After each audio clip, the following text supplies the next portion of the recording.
You are listening to a True North Eager Beaver Media Podcast.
The True North Eager Beaver podcasts are proudly brought to you by our founding sponsors, the Miss V Mysteries from Corvid Moon Publishing, your source for science fiction, fantasy, and cozy mysteries featuring a broad diversity of characters.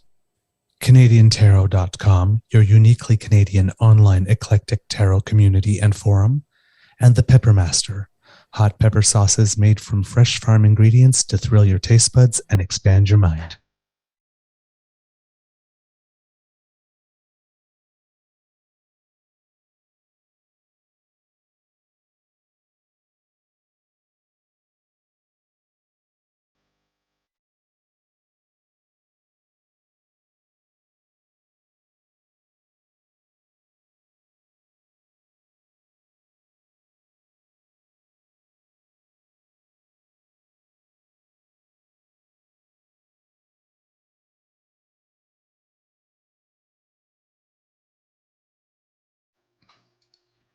Well, good morning and hello, kids, and welcome to season 3 and episode. I'm actually not quite sure this morning because, to be totally honest, I don't have it all together.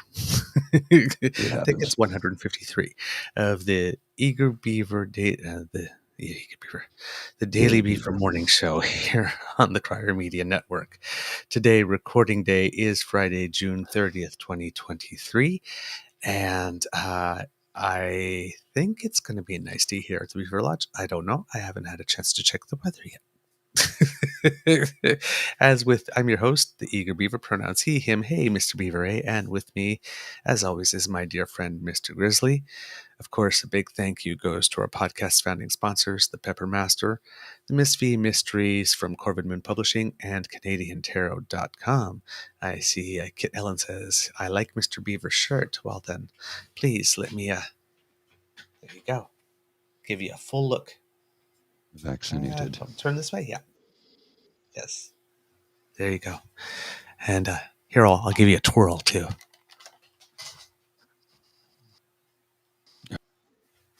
Ooh. Because, right? I mean, when we're objectifying, we ask them to give us a twirl, right? Speaking of which, there's a segue. Yeah. We have a very special Friday morning Beaver Bite for you. I like that a-hole Jenny Bouchard. Yes, exactly. That's where I'm sure that's not where it comes from, but that's the first time it popped into my head. Because I had never heard it before. Yeah. Until that moment. Yeah. But apparently there was a time when it was a thing. If you're wondering why it is that I am a little out of sorts, kids, well, yesterday after the show, yours truly went out to play some tennis and played a singles match. And then there's, it wasn't anything like that over here. Played a singles match, and then there's a group of 3 elderly gentlemen with whom I play a doubles, which, like, it's a fun doubles. I mean, but we're playing doubles, and we don't try to hit too far away and that type of stuff. You know, I mean, it's not that they can't move. I mean, they can, but you know, it's we're talking like men in their 80s, right, who are still playing tennis. Oh yeah. So, Let's not kill each But it's other. always a good time because, pardon? Pardon? Let's not kill each other. Well, exactly. You're not doing big smashes and stuff. And There's a so, massive and delay this morning. sometimes we try to send it to them, and and sometimes try to make sure if the balls are going slow enough that we can. But I mean, they can play. Like, don't get me wrong. Like, they can play. It's like every time we like take the break between, like, the breaks are 5 minutes, and we have conversation rather than one, as the rules say. But it's always a really good time, and we get to talk about stuff, and it's good to spend time with people older than you because you learn some stuff. You learn a lot of stuff. But about we play from 10:30 to 12:30, and somewhere around 11:45, I wasn't feeling right here, and it was just feeling like I wasn't flexible. Like, I thought, like, it was like a cramp, but a weird kind of cramp, because it wasn't hurting like a cramp does, like that stinging hurt. It was more like Hmm. when your belly gets full of gas and it's distended and it hurts.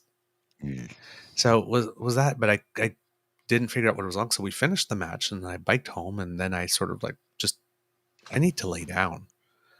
And about 3 hours later, Ralph and I had a conversation. Mm, It was more like my stomach that's was never like, fun. "Hey, Beaver." It's like, "Yeah, stomach. What you got in there?" Breakfast. Oh, you won't be Not needing anymore. that. Yeah, you won't be Yeah. needing that today. Uh, so, not that much research has gone into today's show. I have some old stuff, and it may be a little haphazard as I'm finding stuff. So please, and I arrived late, so thank you for your patience, and thank you in particular to Kit Connie, who did a big sister thing and brought me some Gatorade. Oh, I good. could replace the electrolytes, and thank you to my Beaver sweetie, who took very good care of me and made me some bland rice, a little bit like congee style, to try to get some food into me so I'd have a few calories. Yeah, that's the ticket, eh? It's rice and mint tea, peppermint tea He also made usually. mint tea. Or a ginger tea is also very good as well. Ginger or a peppermint tea is very, very good too for an upset stomach. Yeah. So I was rifling through some stuff, and I came across something here that I think is a little bit of, well, nostalgia, if you will. I'm going to hold this up on camera in a second here. It's in really rough shape. It has wax on it and coffee stains, and but this is kind of a reminiscent thing from 25 years ago. Mm. Think about that. This is 25 years old. Oh my. Vroom. Windows 98. 98 starts here. Wow, I remember that. 90, that's 25 years ago. Jeez. How trippy is that, right? Oh my God. Think about I was that. It's starting like, my first job, my first real job is it, well, I was after 3 years old university. at the time. Yeah. First real job after university. They were all real jobs before my first real job. Of course. Yes. Your first adult job. Yes. Yes. Yes. It kind of trips me out. It's like, where did the last 25 years go? I remember the build up to Y2K, right? Right?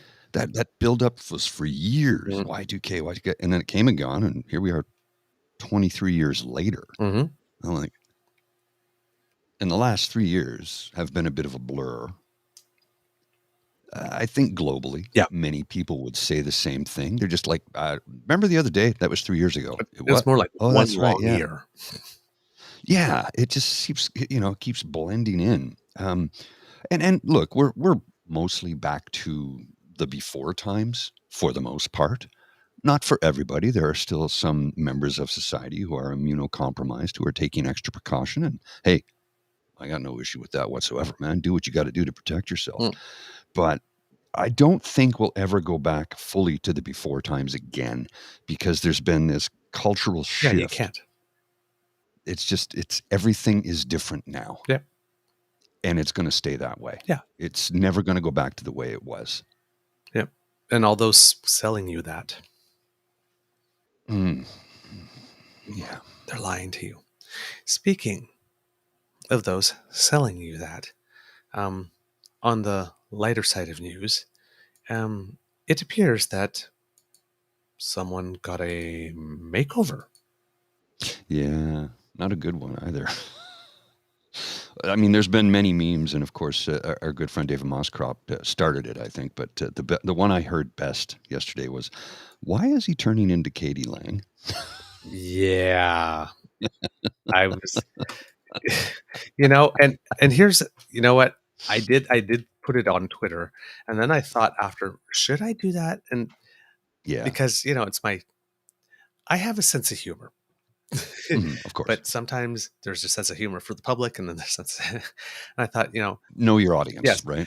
well, because a few days ago, as we said on the show, Pierre was in front of the cameras and said something like, you know, yes, I believe that everybody who's gay, lesbian, and in the rainbow should live freely and have rights, and I'll Hmm. be getting back to you in a few days to tell you how it is, that we're going to mark or celebrate that, or however, whatever it is.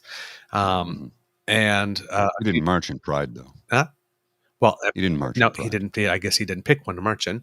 And then the party released those pamphlets in the Portage Lisgar by-election, saying Hmm. how terrible it was that Max Bernier, when he was a CPC MP, actually marched in a pride parade.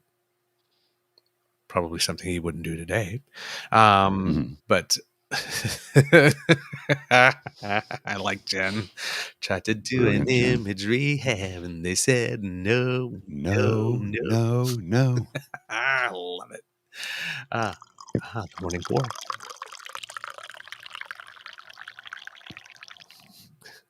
Fully caffeinated. Oh, that's what that look was. That's what Yes. that look was. So anyway, the thing is that I couldn't resist.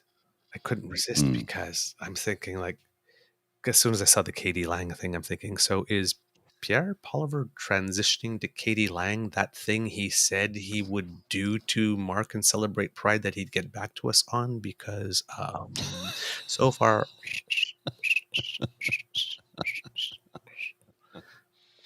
Yeah. just Yeah. asking questions. Just asking questions. Look at Linda M. Katie Lang were all of it better. Yeah, Yes. poor Katie Lang indeed. I think I think a better look for Pierre, if he wanted to increase his likability, was to make over to look like the other KD. Mac and cheese, Yeah, Katie? Is that what you yeah, mean? that might up his popularity. I mean, Yeah. he'd be orange. Like his hero? I'm just saying. Just saying. Oh, maybe that was the other joke I was saying, that in Kit Jen. I said I had food/wood poisoning yesterday, and then Kit Jen goes, she puts that little Morticia Adams, like having the tea, wood poisoning. Hmm. Wood poisoning. I see where you went with that. Hmm. Wood poisoning. Oh man. Well, I see something in the chat asking, can PP, this is from Saucy Seawood, Shariannon, can PP belt out Hallelujah like Katie Lang? Well, no, I'm not going to go there. I'm not going to go there. No. No. And you know where I was going, right? Yes, I think you because know you where know I what the was song's going. about. Yep. I see you. I see you. You can sit next to me and you can stay. You, I see what you you're doing with shouldn't that. play that song at a funeral or a wedding, okay? Let's just leave it at that. We've discussed it before. We're not going to discuss it today. Mhm, mhm. Don't play it at a funeral or a So wedding. let's see what we. Oh, well, wait a minute. That's not. Well, that's really weird. Well, Oh, I guess. Hmm. Well, is that the makeover or is that another one? No, that's not the another. Yeah, oh, that's June I don't know. 16th. That's really Yeah, so weird. no, he stopped wearing his glasses. I think he's trying to get rid of his tell. His tell is always how he adjusts his glasses when you know he's about to tell a lie Yeah. because he doesn't have an answer. Or So he the adjusts his glasses. gulping on the saliva. Yeah. Take a drink of water, adjust the glasses, gulp. That was the thing with Andrew Scheer. He'd always take a drink of water. Stephen Harper too. Like, I mean, these guys are so transparent. Stephen Harper too. Oh yeah. But That's where they get Stephen it from. Harper Their was puppet after the master. lie, not before. That's right. That's right. It was after he would lie and then take the. Some people would drink the water before the lie, and he drank it after. And him was his "Let me be clear." But then as soon as Let you me be said clear. "Let me be clear," you knew that whatever was going to follow was going to be as clear as Bullshit. mud. Yeah. Let me Let be me be clear was clear. like, okay, now watch I'm me mess this up. Let me be clear. I'm about to tell you a big fat whopper of a lie. I'm going to conflate a whole bunch of stuff. All right. Yeah. So, well, this is the one of this wasn't the photo I was looking for, though. However, but we'll put this one up. Oh, you want the one from yesterday in Yeah, the one from Halifax? yesterday, because that's the one that got everybody talking. Because this one made it onto City News, of course, on the 16th. But City News is his fluffer channel, Yeah. right? Oh yeah. So, and this one, Well, he looks even more like Millhouse now. you think When so? Millhouse takes his glasses Oh off, right? yes, yeah. So this one is Poliver sports a new summer look aimed at improving likability. I will look Ain't for ha- the one from yesterday though. However, ain't happen. because well, and that's the thing, right? Is you have these tweets going on. It's like, oh god, he's such a douche, and I can't stand him, and his voice makes me want to climb the walls. But now that he's adopted this Miami Vice type thing, well, gee, I'm gonna vote for him now. And then meanwhile, you have all these people online saying like this, well, Trudeau's only prime minister because like most of the people voted for him in the last two elections only because he's good looking. Yes, that's the reason people voted for him. Nothing to do with any of the policies that have been enacted. Like this. Nothing to do with lifting children out of poverty. Nothing to do with $10 a day daycare. Nothing to do with oh come on. $10 a day daycare, which the Conservatives, including Pierre, the funding bill, voted for unanimously. So I'm wondering how it is he's going to cancel the daycare that he promised he That would they when he just voted to unanimously. fund it. I guess he's just going to let I guess he's just going to let the provincial premiers redistribute it to those who don't need it. Well, Dougie's sitting on 22 billion right now. Right. Right. Pay the nurses. God damn it. Pay the nurses. Pay the teachers. The hell is wrong with you? Just you get so frustrated some days. I have a lot of days where I get frustrated. As we talked about the other day when I said, I just have to unplug from everything for a little while. And it's no secret, I'm going to be on vacation starting next Friday as of 4:30 p.m. I'll be on vacation for 3 weeks. But don't worry, I'm still going to deliver shows. All right. Some of them we may have to tape a couple because there are going to be areas where I will be venturing where there will be no internet Okay, connectivity. cool. Sure. So we'll have to tape a couple of things, and I've got to record some ASMR shows because I was thinking, and I said to the folks on that channel, I don't know if I want to record them because it doesn't feel as authentic. Because I like to do it live off the cuff and have people in the chat. But I thought, you know what, I'll record it live, which is what I do. I don't do any edits. It'll be just a stream of consciousness, a 30-minute thing. I won't have anybody in the chat because it'll be a pre-recorded thing. But I still want to be able to put content out for people because I know that there are a certain number of people that really do look forward to that Monday evening chill zone. So I'll continue. I'm going to record some shows over the next couple of days to have ready and prepped to debut at 9:30 p.m. on Mondays. And like I said, we might have to record a show or two, but we'll figure that out later. Now you're coming to town. Are you coming in tonight or tomorrow? Will be coming in either. I think it's going to be later tonight. Alex's family is stopping over for supper first. Okay, and we've got that thing with Dean this afternoon too. Yes, so yes, as well. Okay, so here we go. This is the one I was looking for. This is the one. Yeah, that's it right there. Okay, here we go. So this is the one that got everyone talking. Now, one of the things that I found interesting about this one is that we're talking about PP. Mm-hmm. The nation, that was the discourse. A lot of the way that people talk about women, Mm-hmm. what they look like, Yeah, how they're dressed. that's a first. That's a first. And they're That's the a ones that kept first. on bringing it up, right? Because you only like Trudeau because he's handsome. That's the only reason you're voting for him. So, but that's the only reason you're voting for him. But Andrew Scheer tried, to go casual, and that didn't work for him because like he couldn't shake hands. And then Aaron O'Toole got photoshopped to be given like A flat stomach. Ben Johnson legs and flat stomach and pecs, and now we've got this guy bringing back the Preston Manning. Yes. I mean, wasn't that Oh yeah. when Preston Manning got his contacts? Didn't he also do the turtleneck Hmm. thing? Well, that's just a black T-shirt. He's not wearing a Okay, turtleneck here, but yeah, Preston did do but not that. the Yeah. shin tie, right? Um, Now this is not the great quality photo. It's a little blurred No, like this. it's a cap. It's a screen cap, Yeah. right, from a press conference. Um, But David Moscrop. Oh shit! I forgot to get bananas. yes, exactly.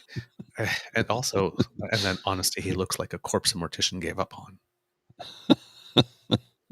And then the other ones I saw is like, how does he look older than Trudeau? Yeah, that's a good question because he looks really old in that photo. Which I mean, looking at this picture, and I'm not making fun of it or him. I'm not even going to go down the hate pathway with this one, but in that photo, he looks considerably older and not the healthiest. And I'm posing a legitimate human question here. Is he ill? Um, Because he looks ill in that photo. mm, And I'm going to lean into it here a little bit. Bear with me. But um, I've seen friends go through chemo that look just like that. I'm not suggesting that's the case here, but I'm giving you sort of a comparative mhm. uh, uh, image to think of. Yeah. This Like I this said, one might look, he's kind of gray and sullen, but that's and what I'm now saying. maybe it's the lighting. What I'm saying, yeah, in this case, it's probably because it's a screen cap and like because it's a little fuzzy and it's a little gray. The colors are not as vibrant. I mean, you can tell by the red on the maple leaf flag. It's sort of muted. I'll put it back up here. Yeah, it's very It's muted, muted. so the whole image is muted. So I wouldn't go by the grayness, the grayscale, Yeah, anything. okay. So But the it's bags under the eyes and mhm, the the furrowed brow from in that particular yes, photograph. the If furrowed I brow, didn't know better, the straight Charlie I Brown lip. would assume. Hmm. Yeah. Again, if I didn't know better, I would assume he was ill. Yes. And yeah, yeah, it's but we're talking about him the same way people talk. It just struck me yesterday while people were talking about it. It's Hmm. like, wow, we're really just objectifying this, aren't we? But here's the thing. This type of makeover is usually reserved closer to an election date Hmm. when the Hmm. party is sort of like, brand new, fresh, vibrant energy. We're still a year and a half away from an election. He's only 9 months in. Yeah. He's trying to reinvent himself already. Like I said, don't be surprised if he's gone by September. This is way early. Well, he's trying to remake his image because, well, he's got a terrible image. Mm-hmm. And he's forged it himself. He forged it in fire. He has no one to blame but himself. And, well, I was thinking, well, maybe this, Mr. Grizzly, is the reason for this. Remember when we had the conservative leadership run Mm-hmm. and I was encouraging people to buy memberships? Mm-hmm. Well, Douglas, your membership with the Conservative Party of Canada will be expiring tomorrow. Renew your membership now and help Pierre Poilievre bring home the freest country on earth. So, was that you want me to renew my membership? I mean, PP even got a Wait a minute. makeover just for me? Oh, sorry, poodles. I only bought a membership so I could leave PP off the ballot when I voted for the leader. Best $10 I ever spent. Can we reread that? Your membership with the Conservative Party of Canada will be expiring tomorrow. Uh-huh. Why does it expire? It's not a driver's license. Well, it's a 1 year. Renew your membership now and help Pierre Polyev. Here we go. Bring home the freest country on earth. What the hell does that mean? Bring home the freest country on earth. Who writes this shit? Because that is the stupidest thing I've read in a long time. Bring home the freest country on earth. What? What the hell does that even mean? No, I'm not joking here. Like I'm really questioning the thought process of somebody who would write something that fucking stupid. Because it's fucking stupid. Bring home the freest country on earth. We're already here and we already are one of the freest countries on earth. So what the fuck is he going on about? This bring home more powerful paychecks. We're going to cut your taxes. No, what he's going to do is kill all social programs by eliminating CPP and EI and say, fuck you, you're on your own. Mm. EI and CPP are not taxes. CPP is a retirement fund so that you will have something when you can no longer work. EI is an insurance program all working people pay into. Not all working people, I should say many working people. A vast majority of working people pay into EI so that if you find yourself suddenly out of a job, you've got money to come in and cover you. It's employment insurance. It's not a tax. Mm-hmm. But he'll cut it. He'll cut it. He'll privatize everything he can. Oh, yeah. No doubt. No doubt. And of And course, he'll do it with our public funds too, right? Which is what Doug is doing here in Ontario. yeah, absolutely. Absolutely. And of course, well, PP, for all his makeovering, for some reason, decided he was going to keep the Trump male crotch goblin hair. I don't know why he thinks that slicked back greaser thing. Yeah. It seems to be a thing with this movement. I don't know what it is, but it's really not a good look. No. It's No, it really is not. not. Just when you're already selling rage, any type of look that pulls the face back, Yeah, it's not good. not good. Not good. Just accentuates it. It's just the way it is. um, ugh. And then there's a whole bunch of stuff. You know, there have been memes of Pierre side by side with Lucy Van Pelt from Peanuts. Of course. Mostly because of the eyes. So you know, it's the I'm a weasel look. Oh man, we're terrible.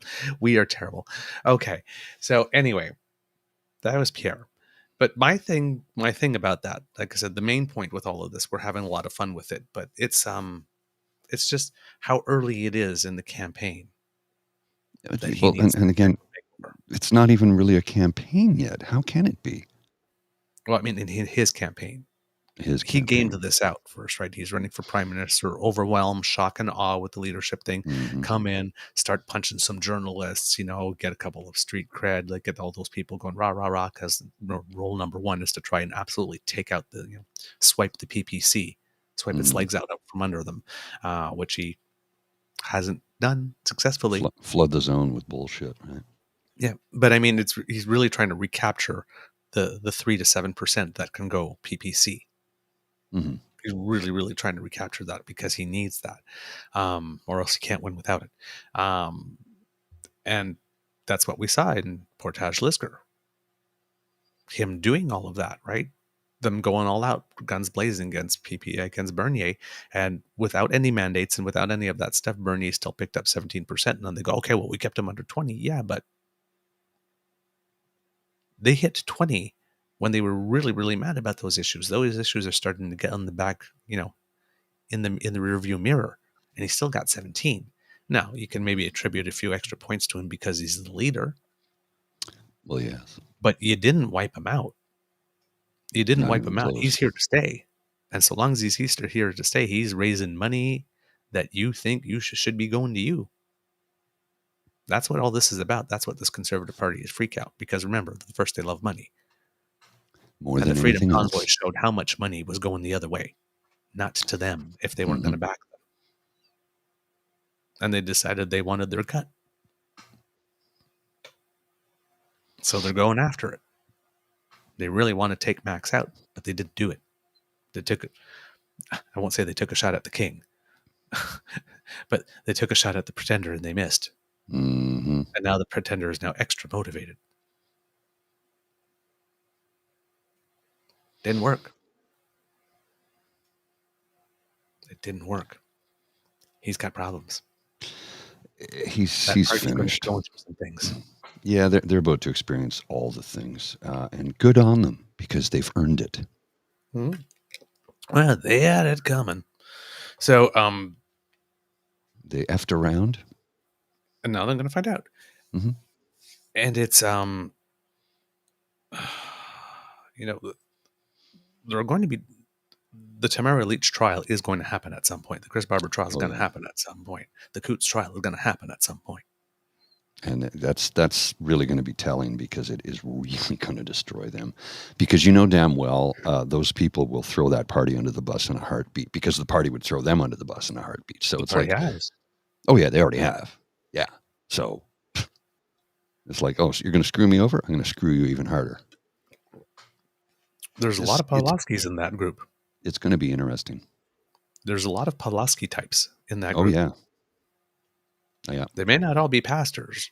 They may not all be preaching fire and brimstone, but it's all coming from that same place. Yeah. Yeah. They got an insurrection going on within the party, within the movement, within the conservative movement. Well, and you know what? It's long overdue because, as I've said time and time again, I want to see a healthy progressive conservative party in this country, which we have not had in a long time. Yeah. And I think the few progressives that are left in that party are kind of like, all right, we've had it, but enough of this shit. Mm-hmm. We And tolerated a lot, but now it's gone way too far, and we're about to push back, mm-hmm. and it's going to splinter that party. Yeah. And as we were talking about, the party that seemed to be emerging as the new centrist option. Wow. The center ice party. Olive?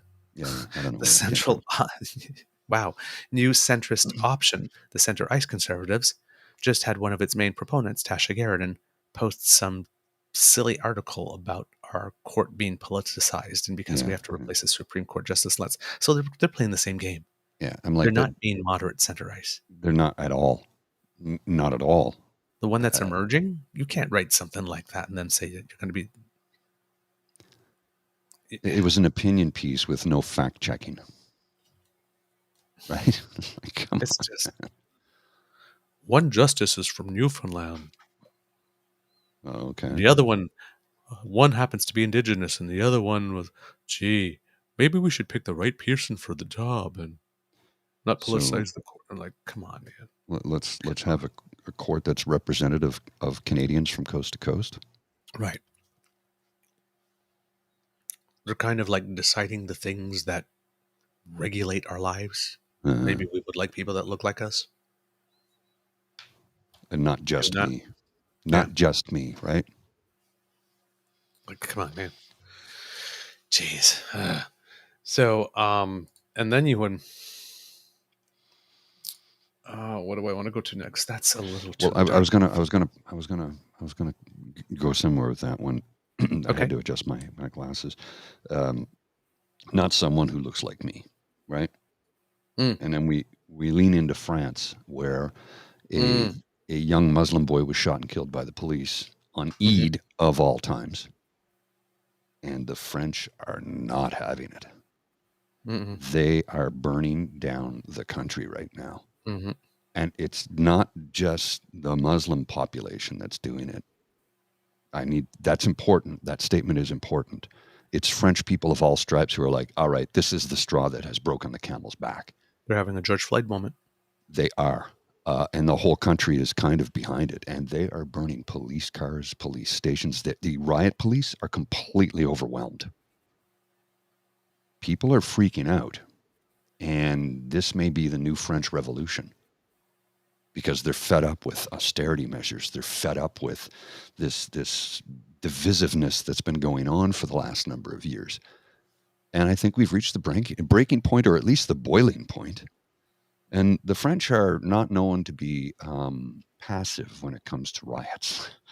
Mm. I mean, let them eat cake, eh? Oh, yeah, I'll show you how we do that. Try eating cake when I've put you in the guillotine, right? So, Right. Right. So,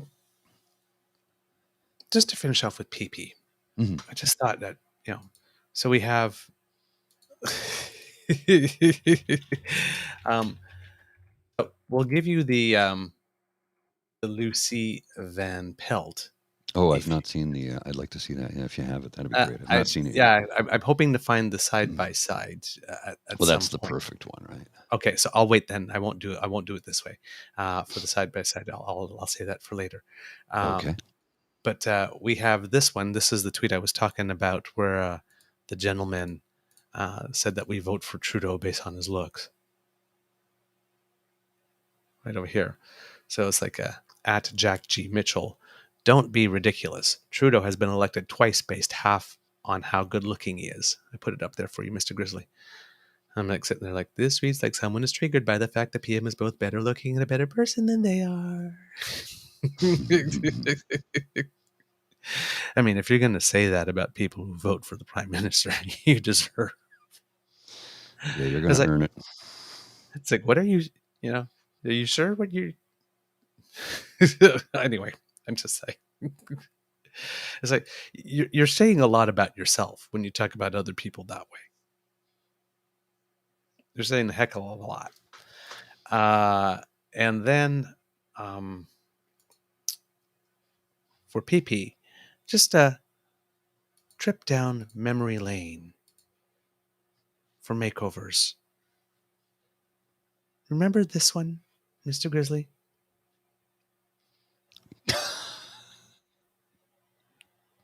Yes. So Oh introducing boy. Preston Lievre. Remember when Preston got contacts and changed his wardrobe, or when Hopper donned the sweater vest and held kittens? Same damn play. Yeah. Yeah. And then, of course, remember? Preston Manning. We're going to reform things here in Canada. Same damn play. But of course, I guess we can't really complain because, when Trudeau went all true daddy during COVID and started wearing that beard, letting the Yeah, COVID and hair there was the hair swoop. grow. There was a million memes made about that, but let's not talk Mm. about his looks, right? Gotta say, I don't vote for him for his looks, but I tell you, when he's on the TV, I watch his pretty mouth when he talks. You sure do have a pretty mouth. I will admit that his looks make me stop and want to hear what he has to say, but then what he says determines whether or not he gets my vote. Well, this is the ultimate thing, right? It's like, and again, we don't vote I for won't him. lie. I won't lie. He's a good looking man. I like looking at Uh, him. I've seen him. I've met him. He's a bigger fella. He's a couple inches taller than me, but he's a little bit bigger frame than I thought he would be in Mhm. person. Because I remember watching the boxing match, he didn't look that big, and yet in person he kind of is. Mhm. And just charming. And he has the charisma. Um, he has his father's charisma. He doesn't have his father's intellect. But again, what was it Bob Ray said? He doesn't have his IQ, but he certainly has the EQ that we need for these times. And I'm He like, has yeah, his that mother's EQ. he has his mother's EQ and the emotional quotient. As many employers have discovered in the last 10, 15 years, is vastly more important than your level of intelligence because your emotional quotient will help you connect better with people. And I mean, after all, unless you're tightening bolts on an assembly line, which is done by a robot anyway, um, your EQ really does play into your job performance and how you interact with your coworkers and your clients and et cetera, et cetera. Having that really does make a difference. And believe me, disbelieve me, I don't care if you look at his record around the world and every encounter he has.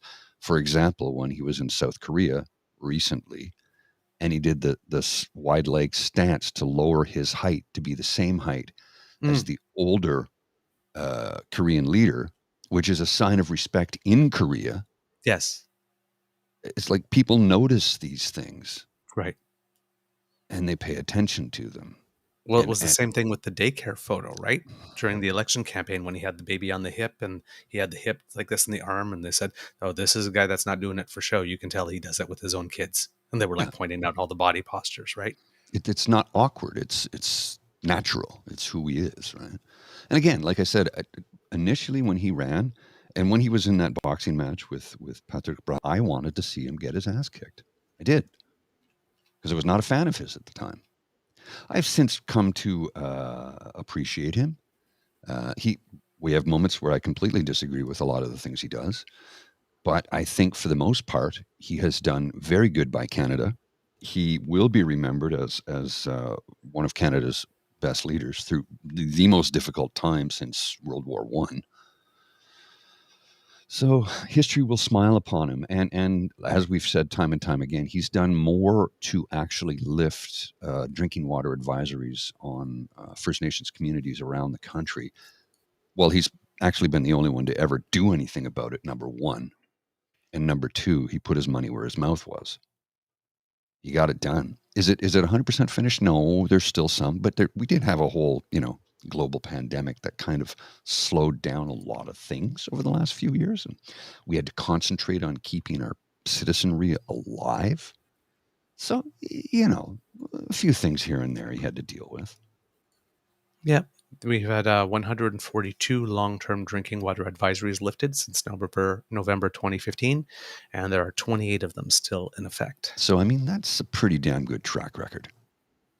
He's Yeah. still, Now you have there's to understand that. still work to do, but Yeah. Now you have to understand that some of those 142 are some that were lifted, and then something happened, mhm, and they came back into effect, and they needed to get fixed again. go back in and repair. But Yeah, yeah. yeah, they go back and repair. But there are 28 left. He's getting it done. Yeah. You know what? It would be something if those 28 could be completely done before the next Mhm, election, okay, just so he could have something to say, because of even if it said two, right? mhm. They'll go, well, you didn't get it done, Yeah, yeah, yeah. Exactly. right? And it would just be nice to say, just for the thing with this prime minister, right, is that he's managing to do all of this despite the fact that, you know, soon into his mandate, we got to Trump, and then everything was about NAFTA. Mhm, And then we've solved that, and then we thought, okay, finally we can breathe. And then boom, there was flight PS, the plane in Iran that got mhm. shot down. And I thought, okay, that was on the way, and then we can finally breathe. And then boom, COVID. And now we got through that, and now we can finally breathe. And now it's like we got like people losing their mind because of trans stuff Trans and stuff, foreign interference housing. and the foreign interference file, and and it's just It's a new rage farm uh, every day. but also a major crisis, Mhm, the Meng Wanzhou thing, the hostage diplomacy. That was 2 years, mhm. 2 years of a story that it's just like opposition, gee, thank you for this bat, China. Yeah. Right. Because every time they'd like put a trade sanction, every time they'd like turn up the heat, like this, and the conservatives, oh my god, look at this. I mean, they're still saying right now, right? Trudeau, like, as Canada's reputation is shit in the world, and it's like the prime minister was just the guest of honor at a meeting of the five Nordic nations. Mhm. He was just the guest of honor. Yeah. There are newspaper articles galore in the last week about how it is he's Diversified our economy single-handedly and yeah. diversified our economy and made us a winner. Right now in the United States, you have Joe Biden going all over the place talking about Bidenomics, Mhm, right? Which is the whole thing. His thing is like less focusing on the trickle down mhm. which and never more worked. focusing on doing things for the middle class. Well, Biden he's still in his first term. Yeah, Bidenomics is Trudeaunomics. yeah, it is. Well, yesterday you had, He's the one that came in during the time in that first election that went against the orthodoxy because of Martin and Chrétien. It was like, we balance the budget and we pay down debt and you don't take on debt. And it's like, no, these are like near 0% interest rates. If we're going to do some big capital stuff, this now's is the the time time. to buy the money. Yeah, yeah. Let's go. LFG, let's do this. Well, was it? And then all of a sudden, now we've got the seeds of various different types of industries that are underway and, and all that kind of stuff. And yes, we've taken on some debt to do that, but we've taken on debt. We didn't take on debt so that we could go take a vacation. We took on debt so that we could buy an investment, right? There's good debt and there's bad debt. When you take on debt to have a mortgage, you're buying equity. You're going to have an asset. That's good debt. Because if you're already in debt and you take on more debt just to go have a vacation, like this, unless you really, really, really need that vacation to recharge in order to come back and make more money. Sometimes that is the case. And sometimes that is the case. That's probably not good debt, right? So the type of debt matters. And there's like all these articles coming around. He's doing very, very well. Mm-hmm. I mean, Zelensky always has time for his calls. Mm-hmm. And that's kind of the major global issue going on. Putin finds it so effective that he banned Freeland and it's like, we're nowhere, really. I mean, China's not very happy with us, but China sure in hell knows who we are. Well, they know we won't be pushed around. We're not going to take it, right? We're not if you're like, yeah, it's like, oh, well, let's go to Canada's the smallest of the G7. Let's punch a hole through that. And that's the way we'll get that. Not happening. Not happening. You ever Not seen happening. a hockey fight? We know how to defend ourselves. Yes, we're quiet and polite and kind and say sorry a lot until you piss us off. You remember the Geneva Convention was created because of what we did in World War I. We showed no mercy to the enemy. Zero. Don't think we can't go there again if we have to. We are capable of it. We just don't like to do it. I have something here I want to read for you, sir, because you had made mention of it a few minutes ago. Shoving it down our throats. This is from @LanceUSA70 on Twitter. Shoving it down our throats. The most overused statement said or written by an oppressor. When was the last time an LGBT person showed up at your door to ask if you know the rainbow? When have you found tracts and pamphlets scattered all over your car, front door, or in public spaces begging you to join the LGBT community for a weekly Praise the Rainbow meeting? When have you received a phone call or text message from an LGBT person that says, we just want to make sure you know the rainbow is the only way to avoid a life of damnation? When has an LGBT person ever told you, if you aren't LGBT, we will cast you into a fiery hell? Damn, dude, you knocked that one out of the park. Mm-hmm. Like, you need to send me that. I'll do that right now, sir. Yeah. And did you have more on that? No, that was his statement, and I thought he completely nailed it. Because he's right, and that's the thing. I hate it when they shove it down our throat.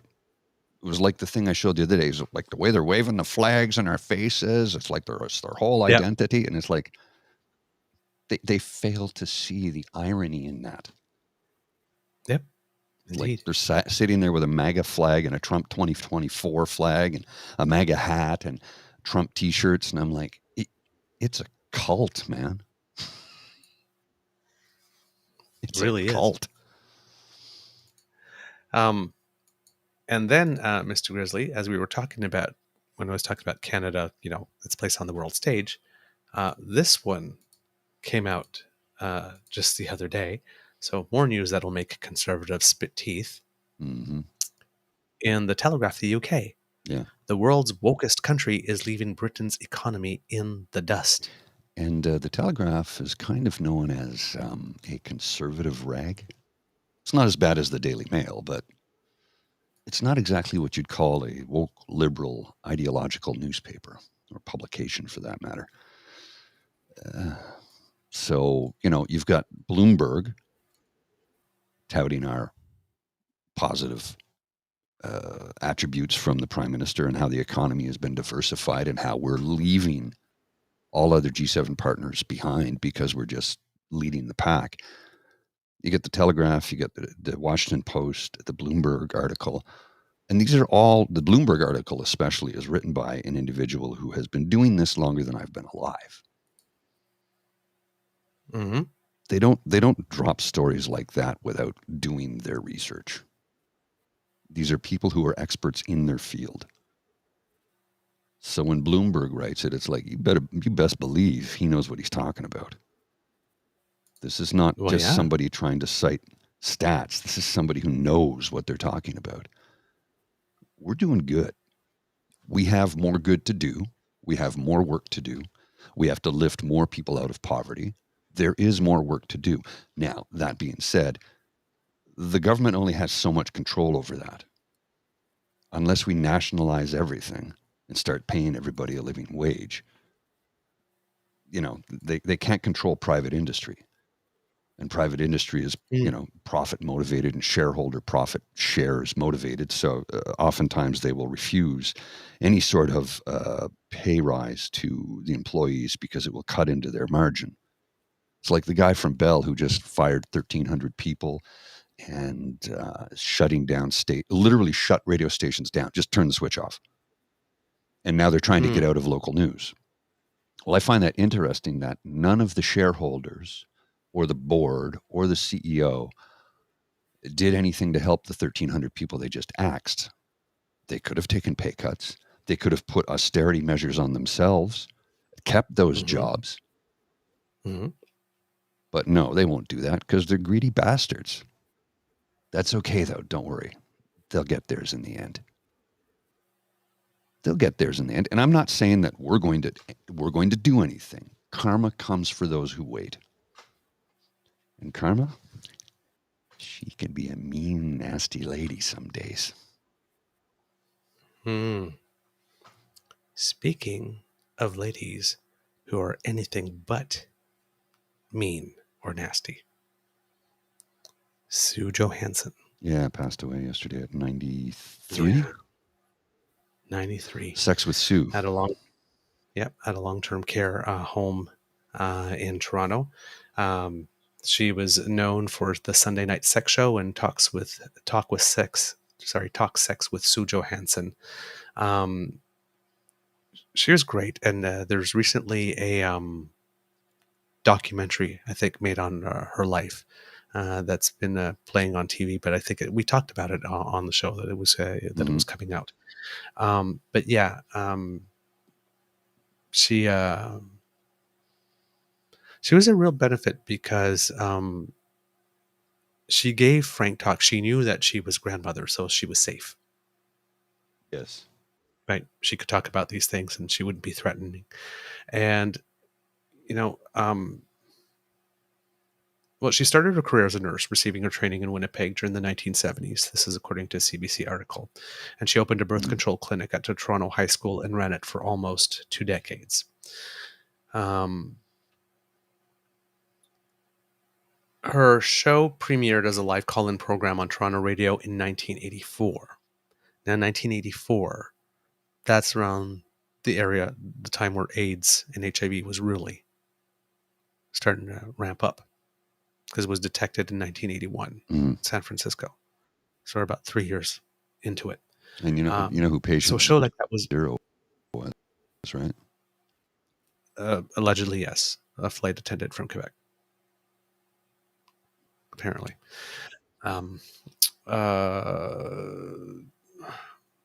And then she had a television version of the show that aired on the W Network from 1996 to 2005, and then a U.S. spin-off Talk Sex with Sue Johanson that was started in 2002 and concluded in 2008. So from basically 1984 to 2008, almost nonstop. That's 16, 24 years. Yeah. He was coming into people's homes and just demystifying Well, all of it. uh, And when I say all of it, all of it. oh yeah, but She would talk about anything. she spoke Sue frankly. Johanson is the person. Yep. Sue Johanson was the person who, when some people were like saying, "Oh, the condoms are too small," would take the condom and like put them over her whole arm. It goes like this: "If you can feel this, come and see me, young man. We need to talk." Right, or something of that. Because, but she would just do it. Really, really. So she would, just no nonsense, just delivered the straight goods. Nothing was off limits. Well, and I used to watch the show occasionally because there were things you could learn about it, especially when it came to communities that I'm not a part of. I'm like, well, I'm curious. I don't need to explore it personally firsthand, but hey, I can get the info here, right? So there was things I learned from that show. And remember Dr. Ruth Westheimer, which was the American version Yeah. of Sue. And she was good too, but Sue just had a no bullshit way of delivering things. And yeah, may she rest in peace. I think she did a lot of good for a lot of people in her lifetime by educating them and taking away the stigma around it, taking Mhm. away, making it so that people could actually have a frank, open discussion about something that is as human as it could possibly be. Without that act, we don't exist, right? Simple as that. Right. I mean, the reason we exist is because of sex. So why are we so think it's such a taboo subject to talk about? And Gen Z doesn't. They don't. It doesn't bother them. Of course, they've been watching pornography since they were 10, so that might be might be why. Yeah. So we'll see in 10 years what the world is like, and maybe maybe it wasn't as bad as we all thought it would be. I don't know. I don't know. I Well, don't know much about anything. I'm kind of a dumb guy. I do have I'm going to put a link I'm not to. done yet. I'm not No, done I'm yet just with putting a Sue. link to an article in the chat. That's all. Okay. All right. So the thing with Sue Johanson was that she trained as a nurse. She was taught by nuns who didn't speak about Oh, sex. And the right. repression, that's what informed her approach. Uh, so that's what said, I need just to be open and honest and non-judgmental about this stuff. Nadine Thornhill, a Toronto sex educator, previously told CBC News, quote, Sue approached everything as though it was just normal. Like she said all of the words, she said all of the taboo sex words. She talks about penises and clitorises and orgasms, but she was just that very matter of fact about it. And I don't think that I Hmm. ever had heard anyone talk about sex in that way.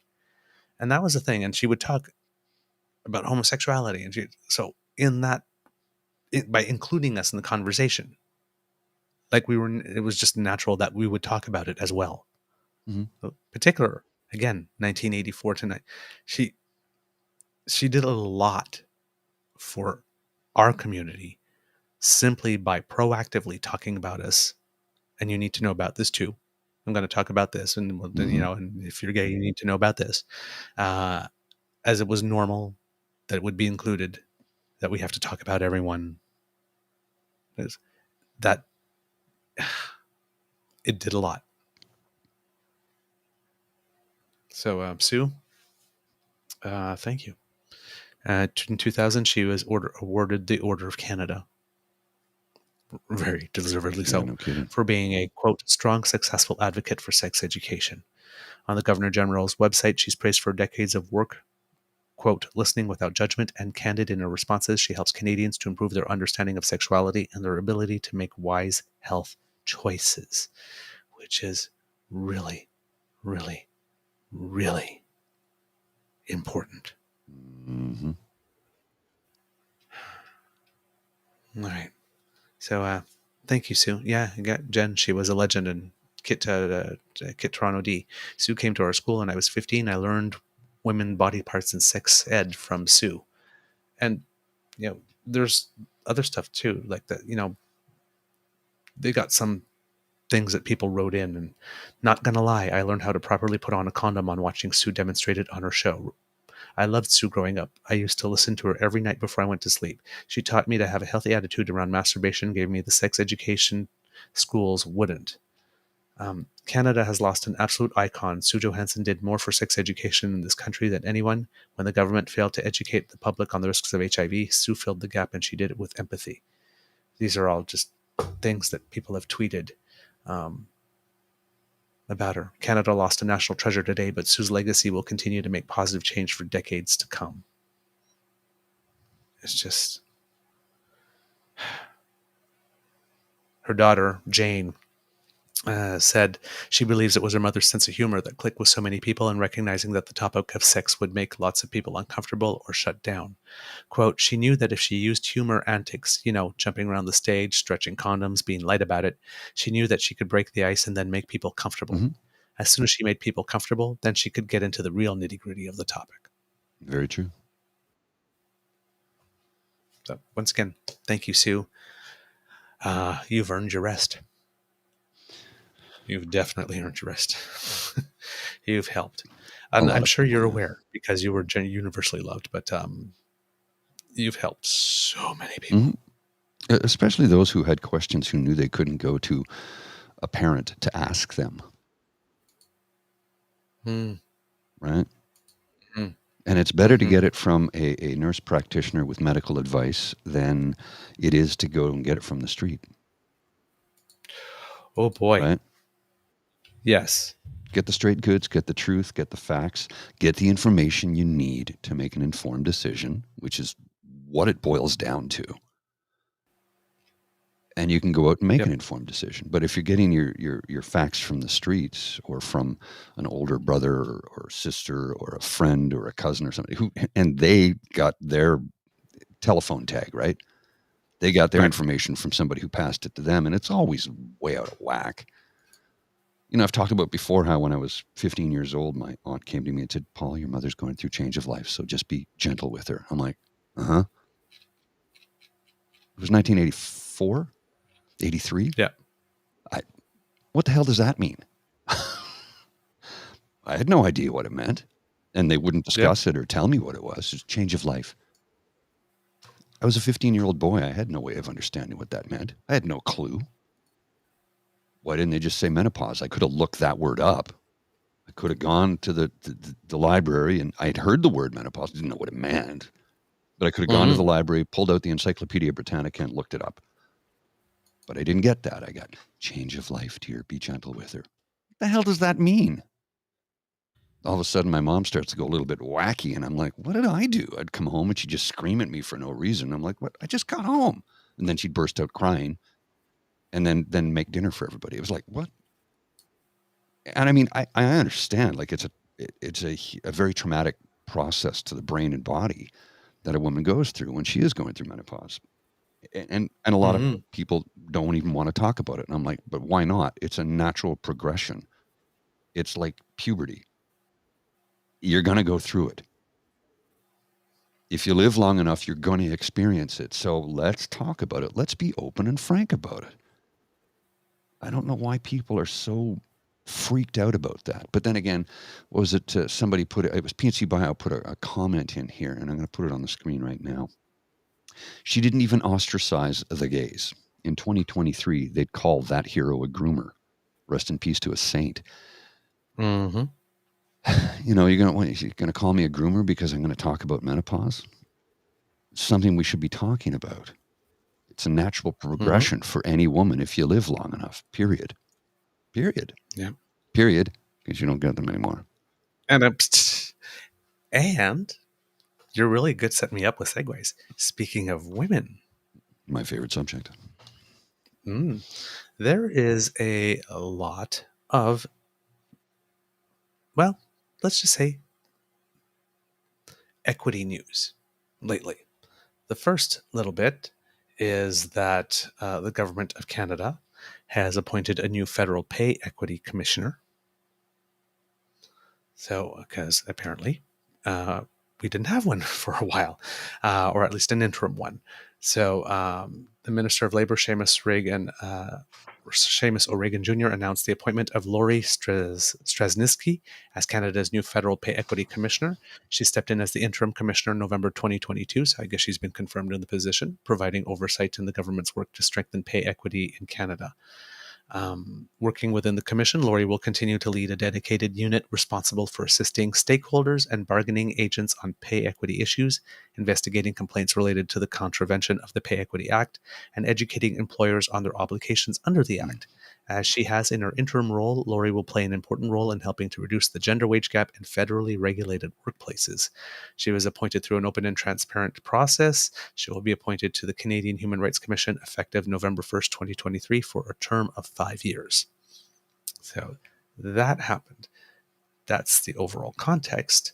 And now, the National Bank Open, Canada's premier tennis tournament, has announced that by 2027, men and women will be getting the same prize money. Oh, that's good. They've been doing that at the U.S. Open for tennis for a number of years now. Eh? Yep, exactly.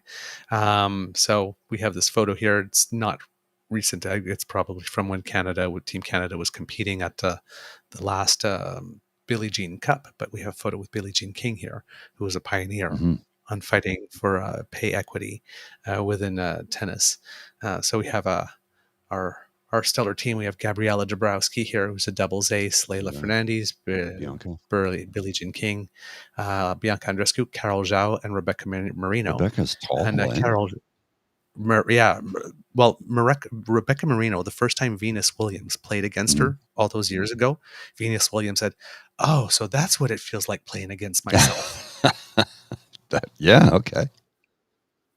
Right, because when Venus Williams showed up at Wimbledon, like, you know, when they're in her prime, she was serving 200 kilometers an hour, and she's 6'1". Right, she's tall and powerful. Speaking of this group, so yes, they're going to have exact equal job, equal pay. So the Canadian tournament revealed that it will also receive an upgrade status on both the WTA and ATP Tour to expand from a 7-day main draw event to a 12-day event starting in 2025, with the exception of Olympic years, because they have to fit in an extra tournament. Usually happens right in the summer. National Bank opens in August. So usually the schedule gets compressed because there's an Olympic tennis tournament. This is a really exciting day for professional tennis in Canada, said Gavin Ziv, Chief Tournament Officer at Tennis Canada. Creating a clear path towards equal prize money at our tournament has been years in the making, and it required a lot of work. Fortunately, with the help of the WTA and the National Bank, that goal will become a reality in 2027, and we couldn't be more delighted. So I'm trying to look. There was a schedule. There it is. In the 4 years preceding 2027, the prize money will increase to reduce the current difference in pay between women and men players. Therefore, the National Bank Open's WTA prize money is projected to rise from roughly 32% of the ATP prize money. That's what it is now. In a 2-week format to nearly 60% by 2025, when both events expand to 12-day main draws, 78% in 2026, and 100% by 2027. The total WTA prize money will be close to $10 million US beginning in 2027, a 350% increase over just 4 years. Wow. That's massive. And the draws will be also expanded when they get to the 12-day draws. So right now, there's a big qualification tournament, but 56 players get into the main draw. It will be a 96-player main draw for women and men when they go to the 12-day format. That's big. So making it very close to a Grand Slam. Oh, yeah.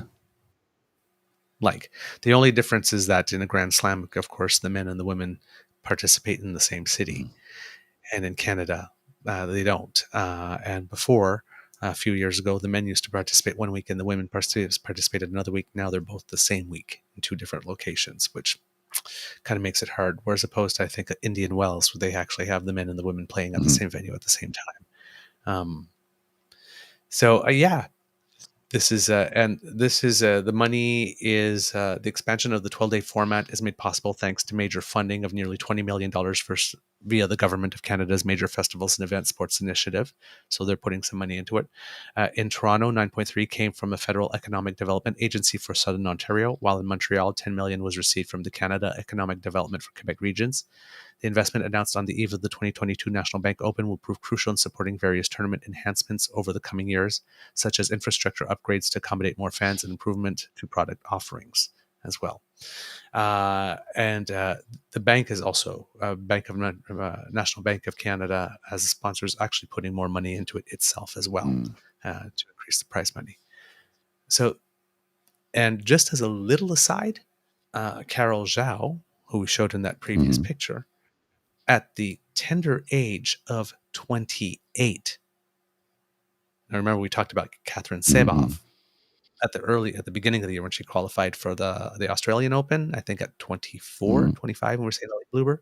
At the age of 28, Carol Zhao has qualified for her first Grand Slam ever, and it is Wimbledon. Thank you very much. That's the granddaddy of them all, right? Yeah, that's the big one. So this is this young lady. She is not tall. I'm asking for to increase in size and it's shrinking. That's weird. Not very tall, extremely powerful and feisty. That statement you just made a second ago. Not that any man has ever said that ever before. No, but if you watch her play, you missed what I said. Well, think about it. Come on, dude. That was a joke. It was right across the plate. I had to knock it out of the park. I missed it. I missed it totally. I want it to get bigger, but it's only shrinking. Oh, man. Jeez. So she won that 3 rounds. Joke, by the way, for those of you who didn't. Yes. She won 3 golf clap.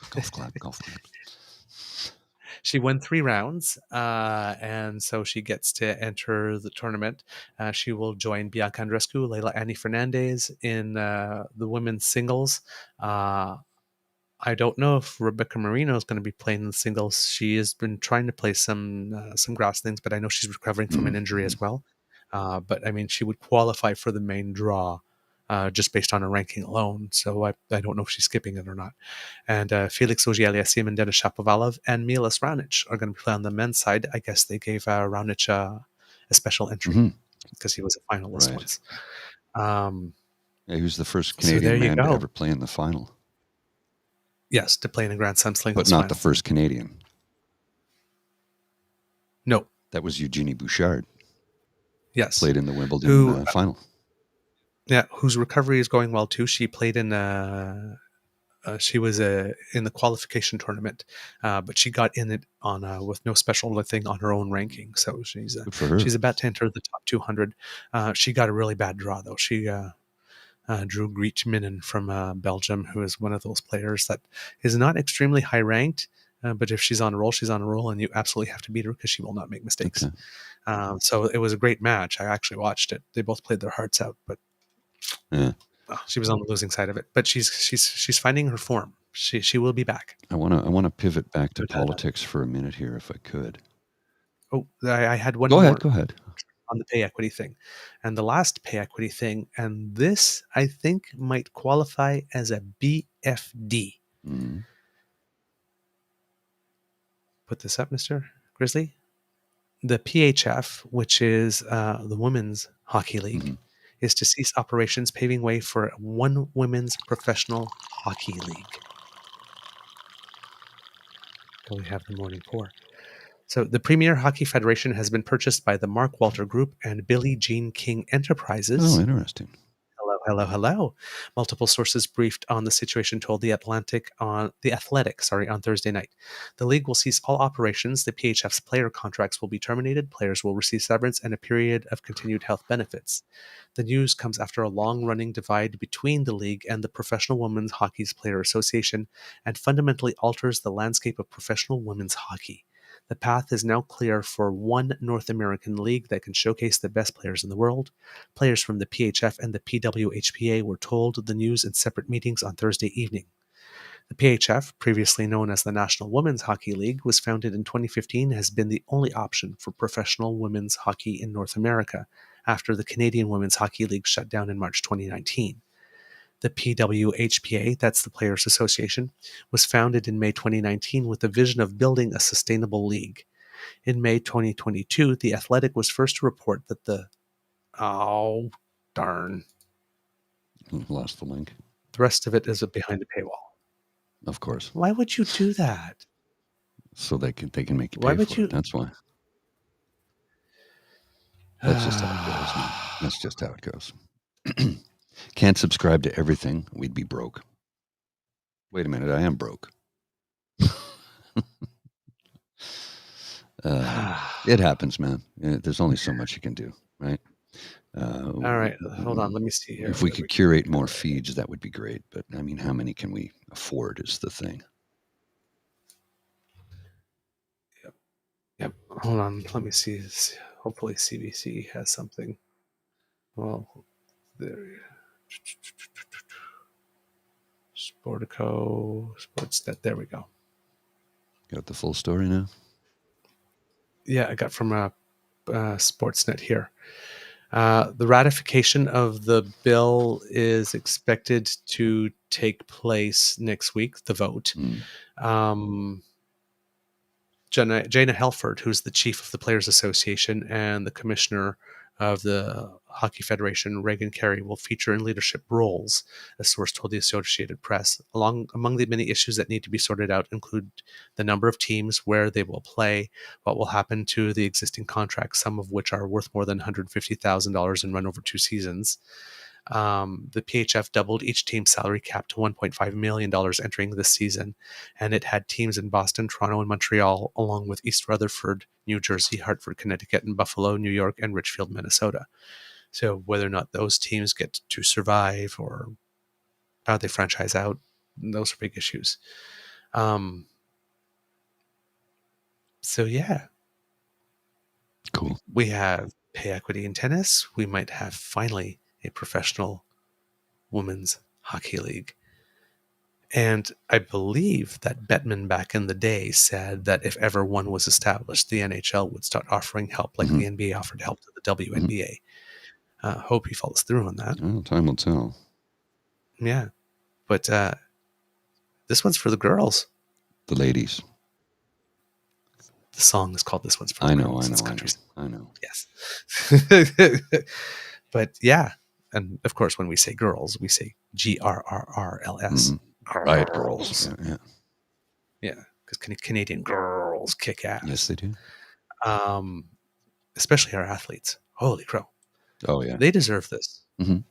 They deserve this. Well, and you think of the women that came before them that put in so much of their lives into this and were never, ever rewarded for it appropriately. I'm sure there's a certain amount of rejoicing going. There's probably a little resentment from one or two people, but I'd say for the most part, and I'm going way out on a limb here, I'd say for the most part, most women would be like applauding it, saying this is what we wanted from the get-go, right? You know? Yeah. And maybe all of this might light a fire under Canada soccer's butt. I think. I mean, like, come on. Who has honored this nation on the global football stage more than the Canadian women's national team? Well, that would be no one. That would be no one. They Right. 2 bronze medals and a gold in the Olympics. Hello. Right. And, and then the audacity, this past World Cup where when what's his name scored the first Canadian goal in World Cup men's soccer history. This is the biggest moment for the history of Canadian soccer. You have a panelist right next to you, sir, who won a gold medal in the Olympics a year ago. Come on, man. And I don't think it was malicious on his part. I just think it was not thoughtful. He was not being thoughtful at that time. It was genuinely showing an insensitivity. I mean, back when Andy Murray won a tournament and they're like, nobody has ever won as many. And he goes, no, that's not true. Serena Williams has won more. And they all sort of went, oh, right. Yeah. Andy Murray's a good guy. Yep. He's massive. Yeah, he's a big lad. Like, no, but he's really massive. You know, when you mentioned Trudeau, his Mm-hmm. frame, because Andy Murray's Yeah, 6'3", he's a big okay, fella. to start with. But if you ever watch him, if you look at his Hmm. calves, how thick he is, thick like that Yeah, all he's just over. solid. He's a It's big solid he's a brick Scotsman. wall. Yeah. Holy crap! It's really impressive when you see him in person, because you know you see him on TV, you can tell he's Yeah, but big, you can't tell how big. right, like this. But you got like the tennis court is big. You see, like it's like, ooh, hello. Yeah, it's Yeesh. like NHL players. You can't tell how big they are because they're all the same size for the most part on the ice. But when you sit close to the glass at an NHL game, you see how big, how strong, how fast these guys are, how hard they hit. And if you've seen a hockey fight close up, you would know you don't want to be on the receiving end of that. You Mm. don't. Mhm. It would hurt tremendously. These guys are big, tough brutes. Yep. Oh, Mr. Grizzly, I found it. Yes, and you know what? The side by The side. resemblance is uncanny. I'll put this up in a sec, but I'm looking at it in the green room. It's like the resemblance is uncanny. It's like it's looking. It's a mirror. It's looking into a mirror. Tell me I'm wrong. I like it, Lady Ingrid. Hear me out. I For those of you listening, it is a picture of Pierre Polyev beside Lucy Van Makeover. Pelt. The Makeover Polyev beside Lucy Van Pelt from the Peanuts game. And I told you it's the eyes, Yeah, right? The eyes and the Charlie Brown yeah. mouth, that The straight scowl. line. Yeah. And then there was also this one. Calvin from Calvin and Hobbes. I think the Lucy one's Lucy's more better. bang on Yeah. though. So it's now that we're talking about the Conservative Party of Canada, I found something here a minute ago that came across my feed, and I thought that's interesting. Conservative Party of Canada, we're tough on crime. Unless it's a hate crime committed by one of the rage monkeys we are winding up and then unleashing on society. Then we won't say a damn Hmm. thing for fear of offending our hateful base. Hmm. Now, this is a tweet from Cliff418175753. Rusty Idols. It's a good follow. I just started to follow him now. You know, when you see an interesting tweet from somebody, I'll go and check out, before I follow somebody, Yep. I check out their bio and I stream through to see what they've tweeted, retweeted, and to see. Because if you're going to be a Yep. hateful person, I'm not, no, this guy, interesting fella. Interesting fella. And let's see here. I'll just read a little bit about him. He says, hang on, where is it? Canadian former journalist, former union activist, and lobbyist. He, him. Okay. That's a good follow, I think. And he only joined in Hmm. January of 2021, so he's not been on the Twitter for that long. I mean, some of his tweets here, I think, this one, as the Holocaust leaves living memory, the worldwide conservative movement slinks back to ethno-nationalism and authoritarianism like a dog to its vomit. Mm-hmm. Uh, Interesting fella.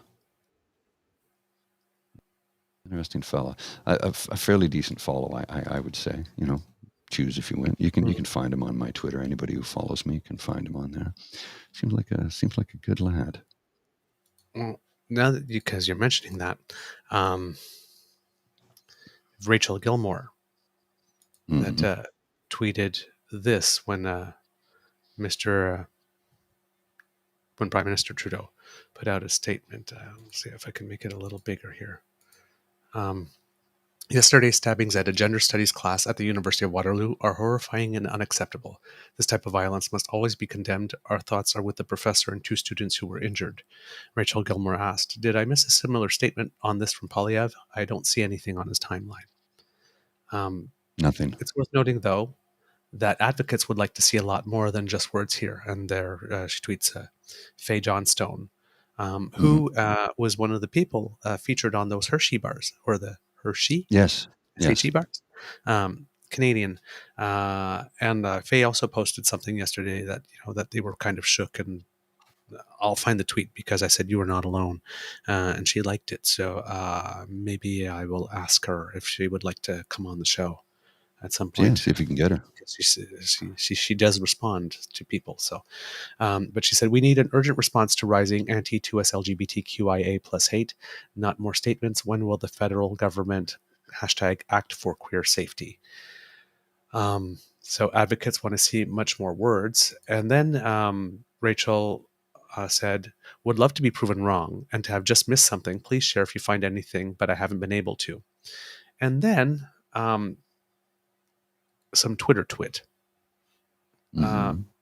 did this. Hold on, let me just put. You're going to have to look to the bottom of the screen because I don't want to blow what comes next. Okay.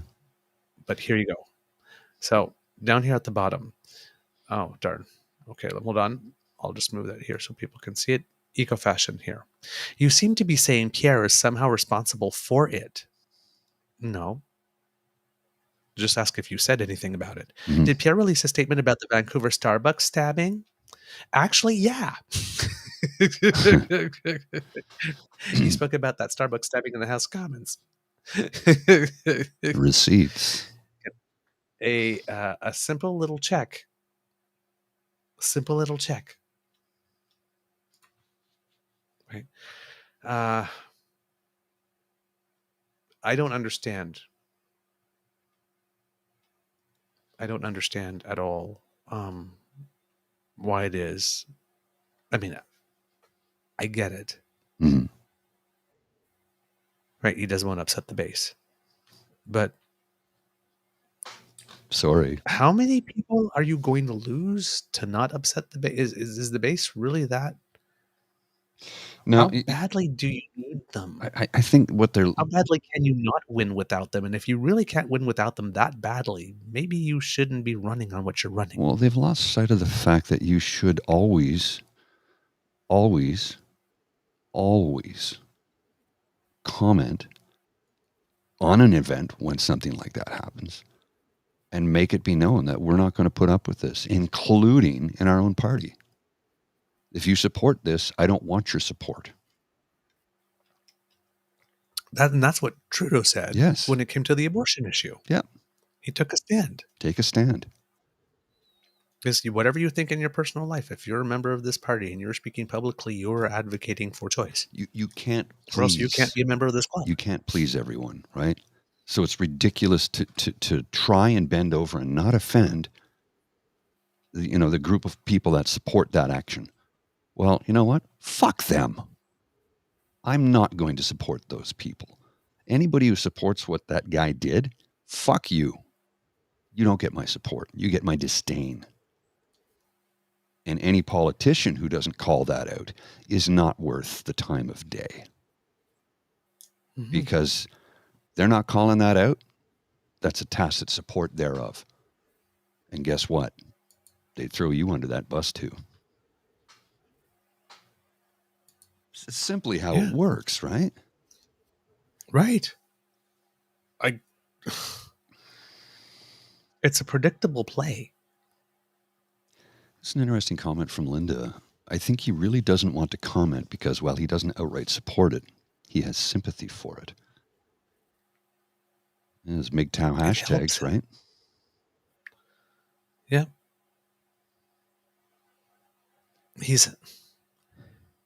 He's had his thumbs in those pies. Mm-hmm. I mean, as I said yesterday, this thing, based on all the political fentanyl that's been pumped into our system, was only a question of when it was going to happen. Not if. Now it's happened. The question is, will it pull back? And now one side is not even acknowledging that it happened. Mm-hmm. Not denying, but not acknowledging. Maybe if we don't talk about it, the news cycle will just take this away. And well, we're not going to let them get away with that. We're still mad about the Nazi brunch that he's never publicly come out and said anything about. The fact that she came back a second time. Yeah. She came back a second time. Mhm.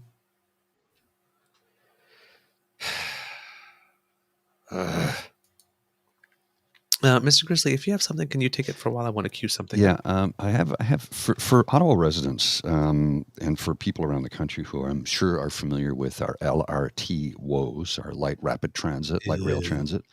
Uh, our trains tend to derail and then the wheels go square when they're supposed to be round.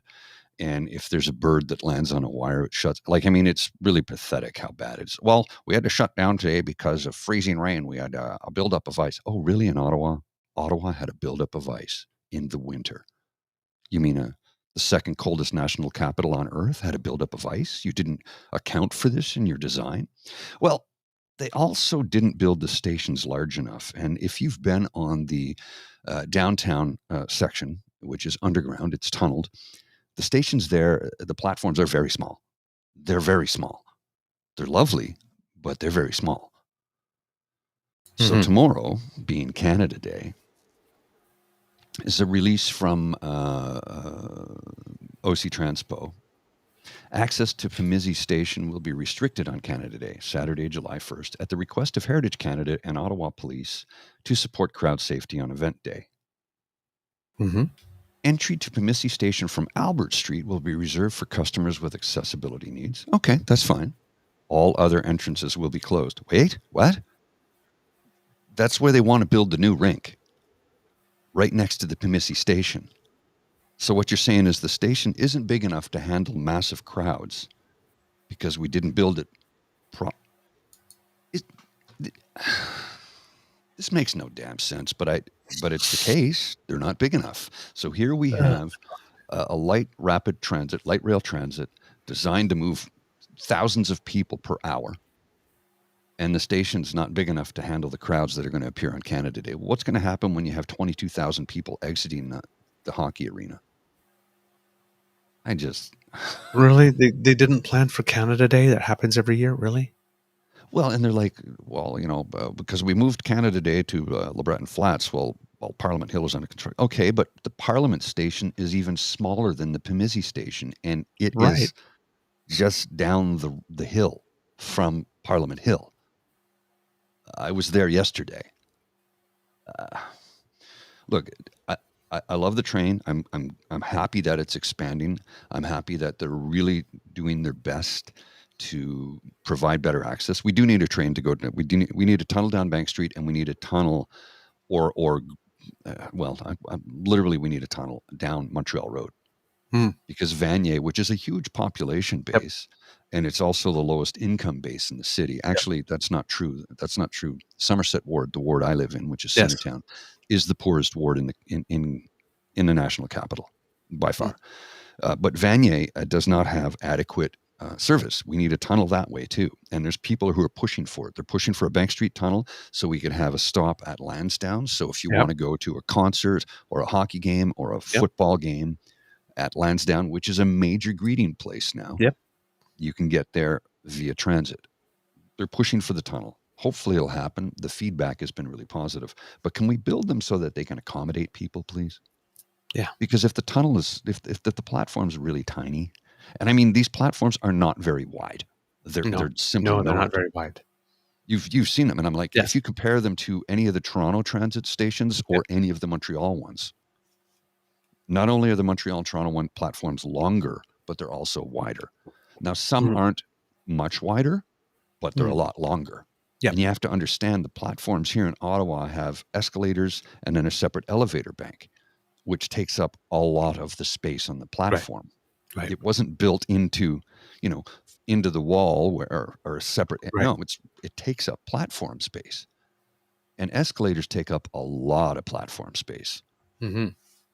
So yeah, it was never designed properly to begin with, Yep. and it's frustrating me. And now, like I said, on Canada Day, they're restricting access to the station, which is right next door to where the Canada Day festivities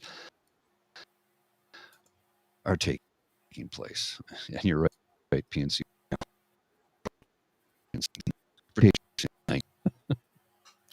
It's true. Ah. It's true.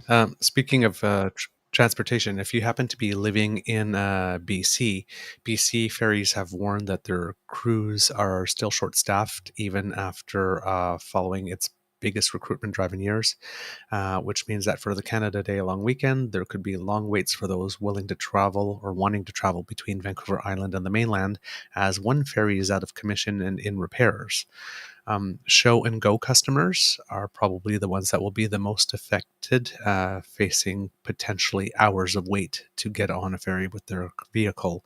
So it's recommended that you leave your car behind if you can, because getting on the ferry by foot is probably your best way to ensure you travel on the schedule that you would prefer to. The ship under repair is expected to be back in the waters next week.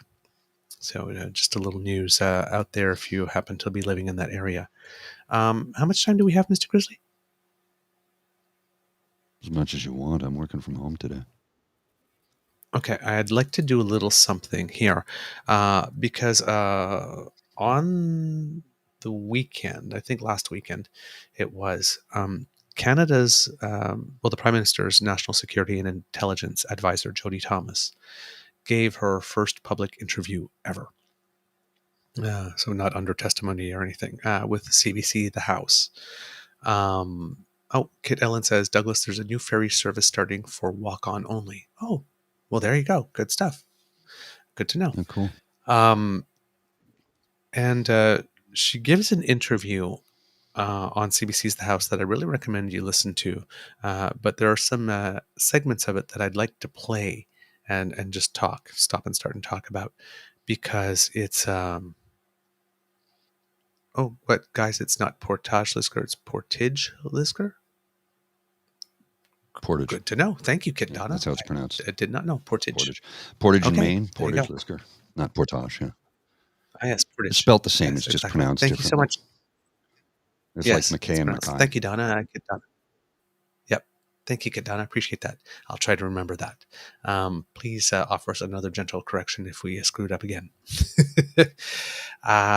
So I'd like to just, there's no visual, there's only audio. But so I'll stop and start. But she says some pretty interesting things that don't get to the main news. Thanks for having me. So much has happened on your watch. Why do you want to talk now? Well, thank you for that question. It's actually not one that I've been asked.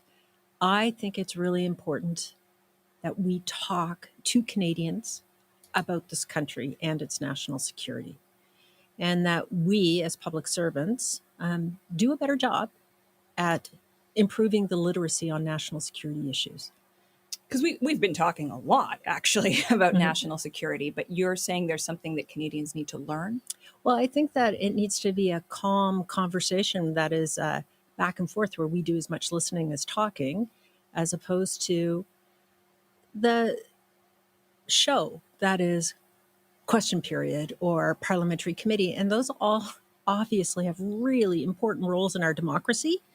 And so I'm not being critical of them, but it's a different conversation in those two venues than it is when we're having a different kind of discussion about what national security is, where Canadians should be concerned, what is actually being done.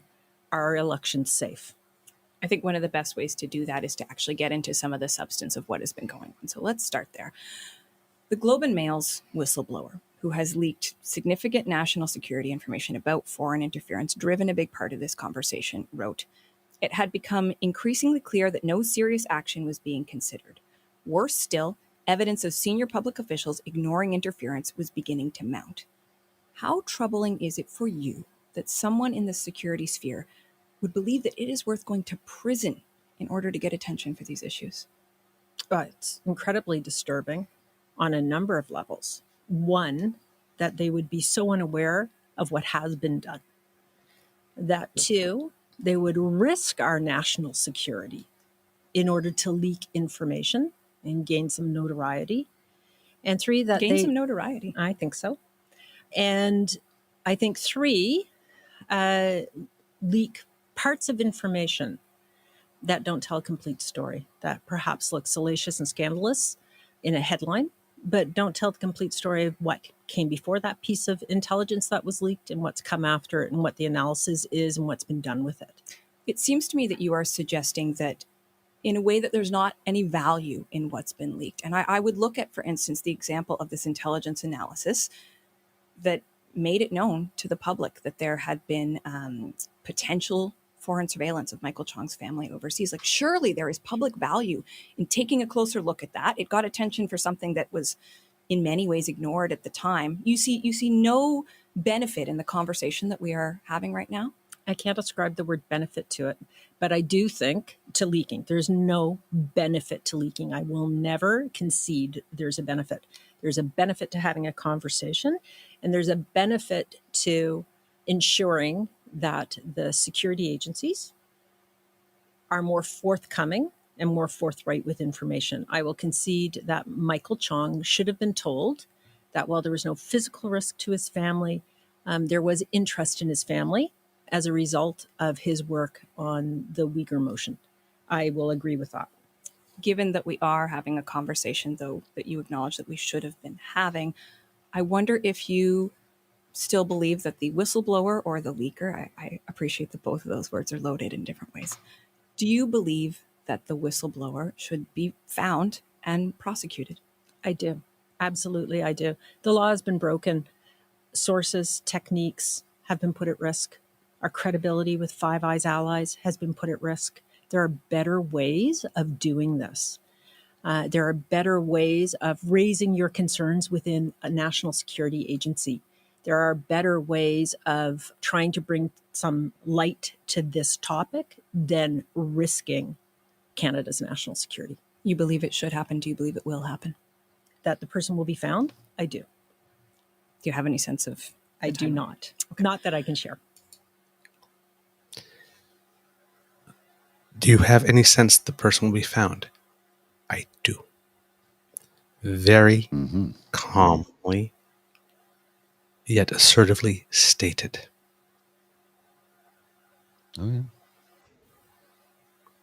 There is no benefit to leaking. It's amazing how firm and crystal clear she is without having to get excited or raise voice or change tone. She impresses me. Now, she took the position 2 weeks before the convoy started. Mm-hmm. So she was just thrown right in. I highly recommend listening to the interview, the rest of it, because there's lots of details about how information. She's saying it's not so much the circulation of information within the agencies, but what happens to it when it goes out. And she makes she'll give you as much detail as she can. She seems to be as forthcoming as she can with the details that she can be. But she mentioned the same thing. David Johnston, she said, basically leaned forward as much as he could with the information that was sensitive. She admits that a public inquiry could be possible. But it would require a lot of work. And the things that are most interesting to the public are the things that won't be able to be spoken about publicly. And my personal fear, I don't sure if she mentions it, but my personal fear is that creates then an avenue for everybody who's on the opposition side to then just turn around and say, look, another cover-up, and which only then feeds the cycle of lessening the confidence in the process. Because that's going to happen. There are people that are paid and have a vested interest in saying that line before a process, before anyone's even appointed to supervise that process. That strategy's in the can. Whatever the process says, we say it's a cover-up. Well, if it's about national security, that makes it way much easier, right? Now we can't talk about that. We can't talk about, what are you covering up? So, do take the time. Do take the time to listen to this interview. The whole episode pretty much is it's called Canada's Top National Security Chiefs Speak Out. CBC The House, hosted by Catherine Cullen. There's some stuff at the end of the episode about the response to passage of BLC 18, which is the Online News Act, which has all the stuff going on with Facebook. But the principal part of this episode are talking with people in national security and getting a better idea and getting little bits of information that you about process and how things work that you're not getting on the news, so that you can get the fuller picture of how it is possible. Maybe that, so how is it that the prime minister didn't know this? Or so you might get a little bit of insight into this. She also assures in the interview that there's some information that did not get out of the agency to the prime minister and all that kind of stuff, but she has seen from herself that when the information did finally get to the prime minister, because it got public, that he was immediately seized with it and did take it very, very, very seriously. Now, of course, one is going to say, of course, she has to say that because she's the prime minister's national security and intelligence advisor. But there's not much in it for her to lie about that. No. Nor is there for our national security apparatus.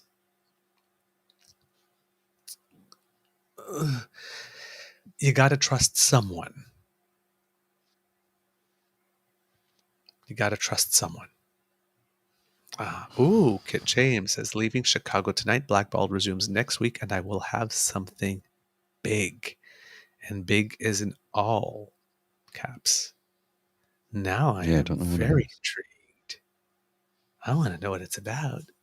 I can't wait. I can't wait until next week. Yes. So please, kids and cubs, if you have an opportunity to listen to CBC The House, Canada's top national security chiefs speak out, that episode, do so. It'll help you navigate what's going on. Seymour Hersh and I are about to break a story. Ooh. Again, James, you're showing a whole bunch of leg. You big tease. I think that's... Oh, yes, this is one more thing. If you are looking for some information about wildfires and smoke and all that kind of stuff, CBC News has a climate dashboard on that you can look for specifically. That'll help you get information all in one spot. And remember, if you have anybody that's or know of anybody that's affected and in that area, CBC also has its light version, CBC Light, that people can use as a website that doesn't have as many images and video and all that kind of stuff, so that it's low bandwidth. So if your battery happens to be low on your cell, that you can go there and still get the information you need to keep informed. Or a weak signal, right? Right, or a weak signal. So just remember to get that information out there. A couple things that we... something we mentioned yesterday very briefly when we were talking about the price of food. Canada Bread, which is the company that used to be owned by Maple Leaf Foods, they were the ones that were charged in the bread price fixing thing. They had a $50 million fine imposed upon it by the Competition Bureau after it had admitted that it colluded to fix bread prices, resulting in price hikes in 2007 and 2011. One of the reasons this happened is because Maple Leaf Foods doesn't own Canada Bread anymore. It's now Bimbo, which if you've been to Mexico, you've probably seen Bimbo all over. So they've taken up, and I guess they're clearing house. And it's like, yeah, okay, I guess that happened. So they can afford, I guess, to take the public accountability because they weren't there at the time that it happened. Right, it wasn't Bimbo that was managing, so they're cleaning it up. Legal expert Jennifer Quaig says that it's exceptional to provide for compensation for victims in this type of criminal prosecution, because a lot of people are wondering, why does that $50 million fine go back to the government rather than to the people? Because this one specifically is a criminal prosecution. It would be difficult to distribute that cash. Who got it? Can you prove it? Whatnot. A lot of people are calling for it to be donated to a charity, though, or food banks or something of the sort. Food banks, yeah. Yeah. Now, the difference when people will point to, well, what about that Keurig thing in 2022? Because Keurig gave $800,000 to an environmental charity for misleading claims that its coffee pots could be recycled. Well, that was a civil case. So different. Yeah, civil case. So in civil case, you can sue for those damages. So there are 2 class action civil cases that are already underway. I guess Canada bred. So whatever next settlement comes out of that will be the one that people will be able to apply for compensation for having been dinged in the bread price fixing thing. It seems, according to the Competition Bureau, the investigation is still going. So for the people who are wondering how is Western bread not equally guilty, that's probably why. But that'd be a good reason. But we're in 2023, and they're imposing now a $50 million fine for activities that led to price hikes in 2007 and 2011. Slow wheels of justice in government, These cases are complicated. Exactly, Yeah. Linda. We will get enough to pay for a sandwich in between Yeah. whatever the price, whatever compensation you get, whatever its value was in 2007 or 2011 versus today. It's probably irrelevant. You'll be lucky to get crumbs. I got a couple of quick graphics here I want to put on the screen. All right. I'm going to start with this one because it's been the topic of discussion for a little while today. Mm-hmm. Conservatives attempting Poilievre likability makeover. He's just spewing out gray smoke. Ditching the glasses may not be enough. Theomedakis, a political cartoon, which I think is pretty great. Here's another one for you in regards to the Waterloo attack from Thomas Bollinger 3 at Thomas Bolinger 3, replying to Ardith Jean and McGilvery. Nobody deserves to be attacked in that situation, but a gender studies class. This is all caps, so he's yelling. Multiple question marks behind that statement. A gender studies class? Come on, there are 2 genders, and we all know how they work. Teach these kids something useful. Pretty clear why someone was pissed. It's kind of like saying, in his own way, they deserved it. I mean, it's conjecture. The very existence of a gender studies class, because there are only 2, and I guess all we need to know is how many there are.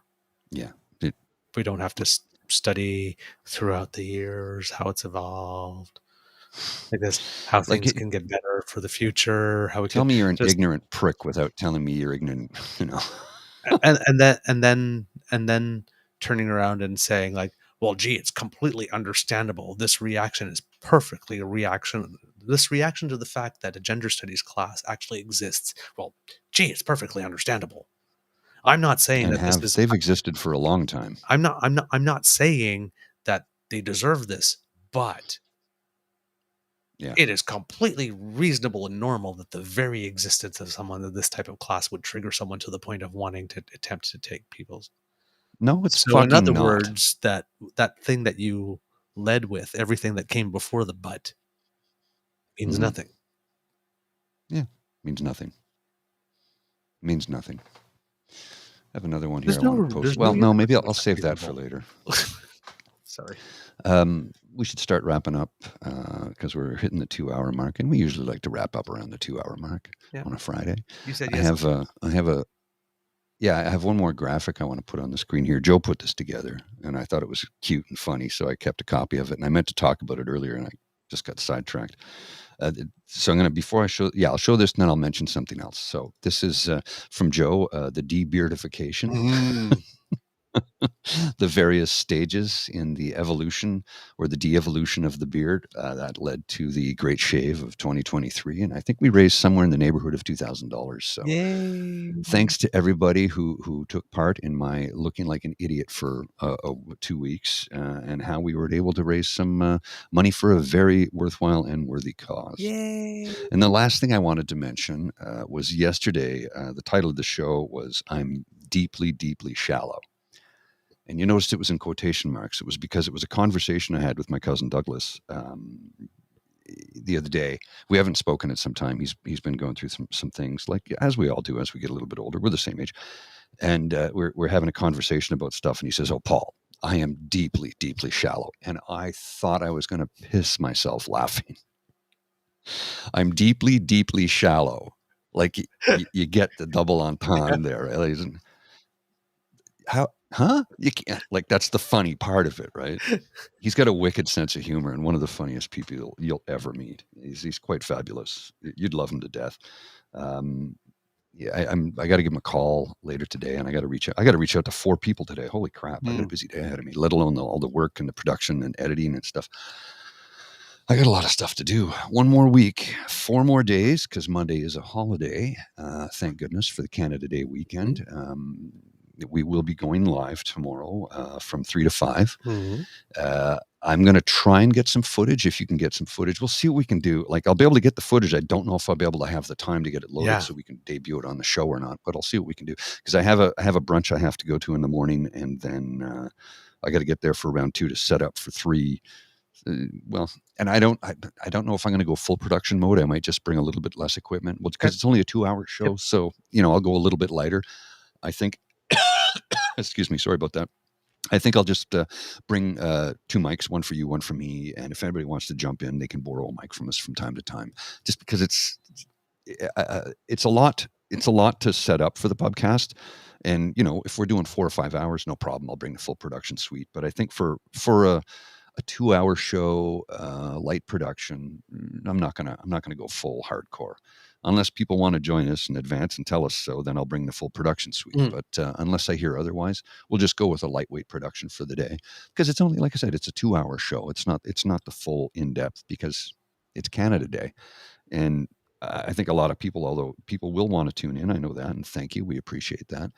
You don't want to sit there for 4 or 5 hours on Canada Day watching us, when you could be out at a barbecue, or, watching fireworks, or doing what you do on Canada Day. So anyway, that is that. There you go.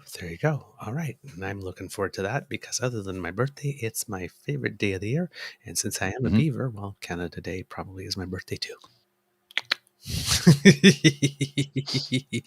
All right, kids. I think we have a show. Thank you for your patience. This one's was a little less organized than usual. So thank you so much for being patient and understanding with the fact that I didn't have time to prepare as I normally do, by virtue of the fact I was ill.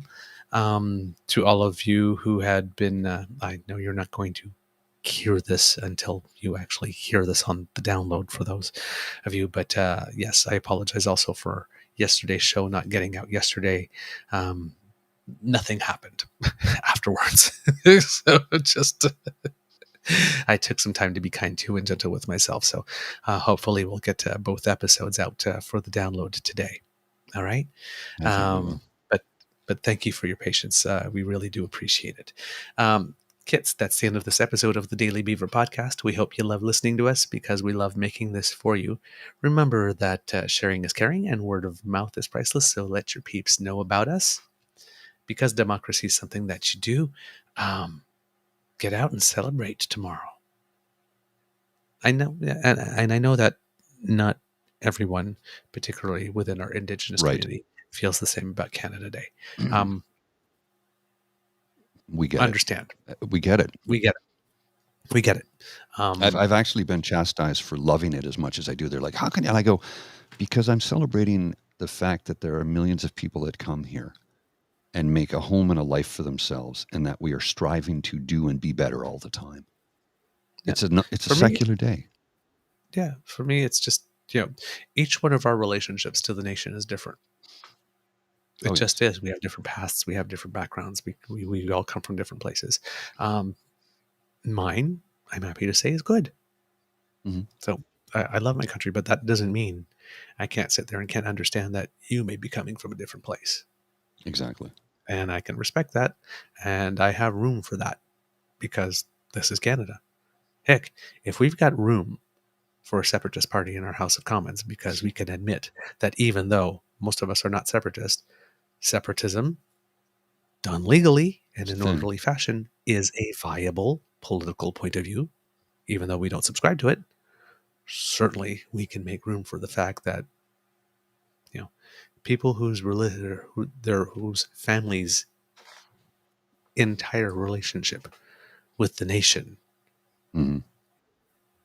has been marred by, or painted with, cruelty and sadness and loss, and more struggle than there should have been. All of the things, as the saying goes. All of the things. Right? I can make room for that. I can understand that. I can understand that. But for me, um, I love this place. So I will be, and like you, I'm so proud to be Canadian that a lot of people say, you need to tone that down, because I think it's illegal to be that proud in 6 provinces in one territory. I think we have laws against that. Pipe it down. Yeah. So I'm going to be having a wonderful time. I always love Canada Day, particularly in the nation's capital. If you've never been here for it, Gotta do it I know it's late to get here for this year. But maybe next year we can try and organize a rally of the kits and cubs to come up for Canada Day. And because it really is, if you've never experienced Canada Day in Ottawa, you've never truly, fully experienced Canada Day. You haven't. It is the biggest party in the country, and we go all out for it. And it's a marathon. It's the biggest party in the world. Yeah, it's a marathon. It is a marathon, and if you can run the whole marathon, like, congratulations, you're one of us.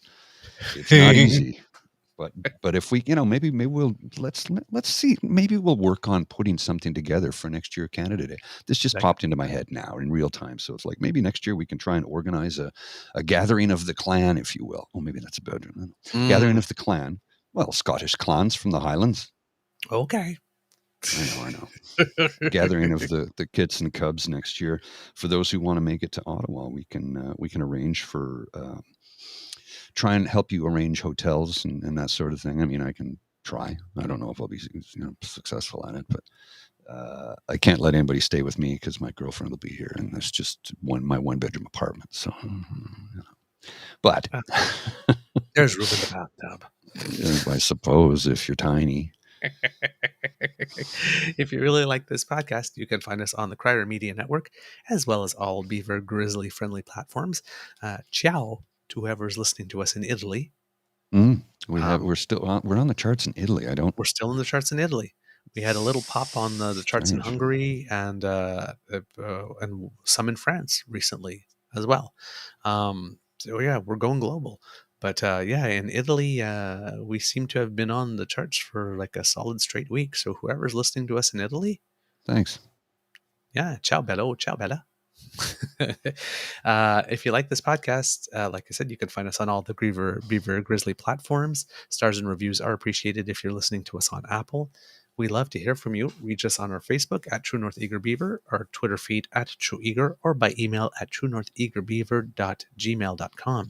You can subscribe to us via our pod page, podpage.com/the True North Eager Beaver, lowercase letters with a hyphen between each one of those words. Why not also subscribe to our True North Eager Beaver Media Incorporated YouTube channel? That helps us out big time. Make like Kit Elaine and smash those buttons, the subscribe and the like button for this episode. Please, we appreciate that very much. We can't do this without your kind and generous support, so you feel that we've done a particularly good show today or this week, or if you're feeling sorry for me.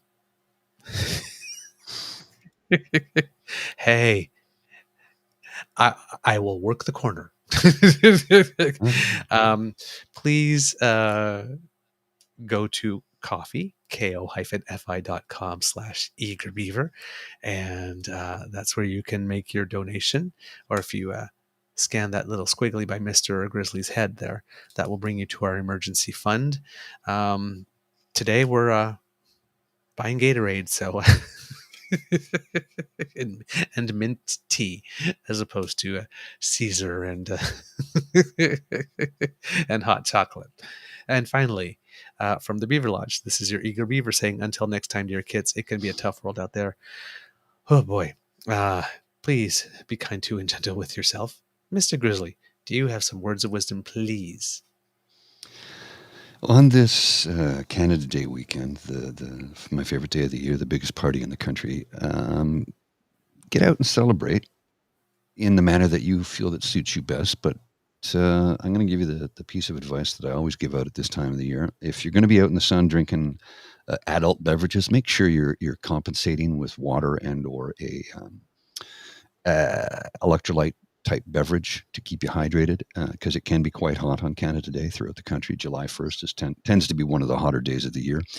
For every potent drink, have a drink of the other kind. Correct. And if you are drinking, please don't get behind the wheel. Please. Please don't do that. I mean, I can't tell you what to do. You're an adult. You're going to make your own decisions, but please make an informed decision. Getting behind the wheel after consuming alcoholic beverages is not good for anyone, period. Yep. And Canada Day is supposed to be fun and happy memories. Yes. Let's not make sad ones. Yeah, I agree. All right, Mr. Grizzly, please roll them credits.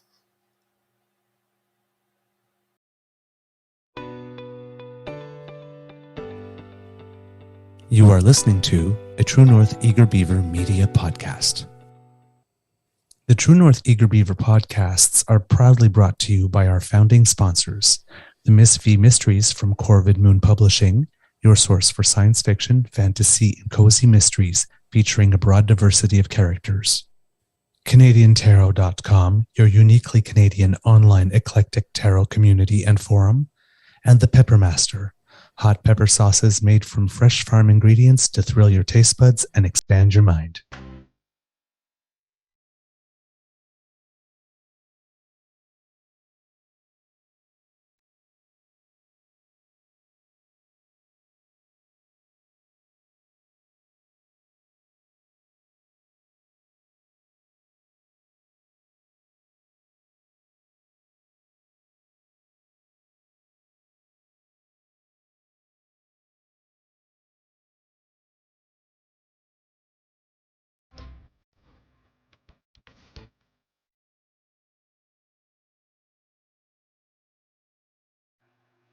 I just want to give a little shout out to Kit Plain Power, who joined us right at the end. Say, have a great Canada Day weekend now to rewind and watch. Thank you so much. And thanks a lot. Yeah, and we have to say happy early birthday to Kit Jen. It's tomorrow. So given that Kit Jen was really nice to me for my birthday, I prepared a little something. Oh. Yes. You remember JFK when it was his birthday? Marilyn Monroe. Happy birthday to you. Happy birthday to you. It's my only hit. I have to make it last. Happy birthday, my lovely, lush, product sending Caver Beaver show watching friend Jen. Happy birthday to you.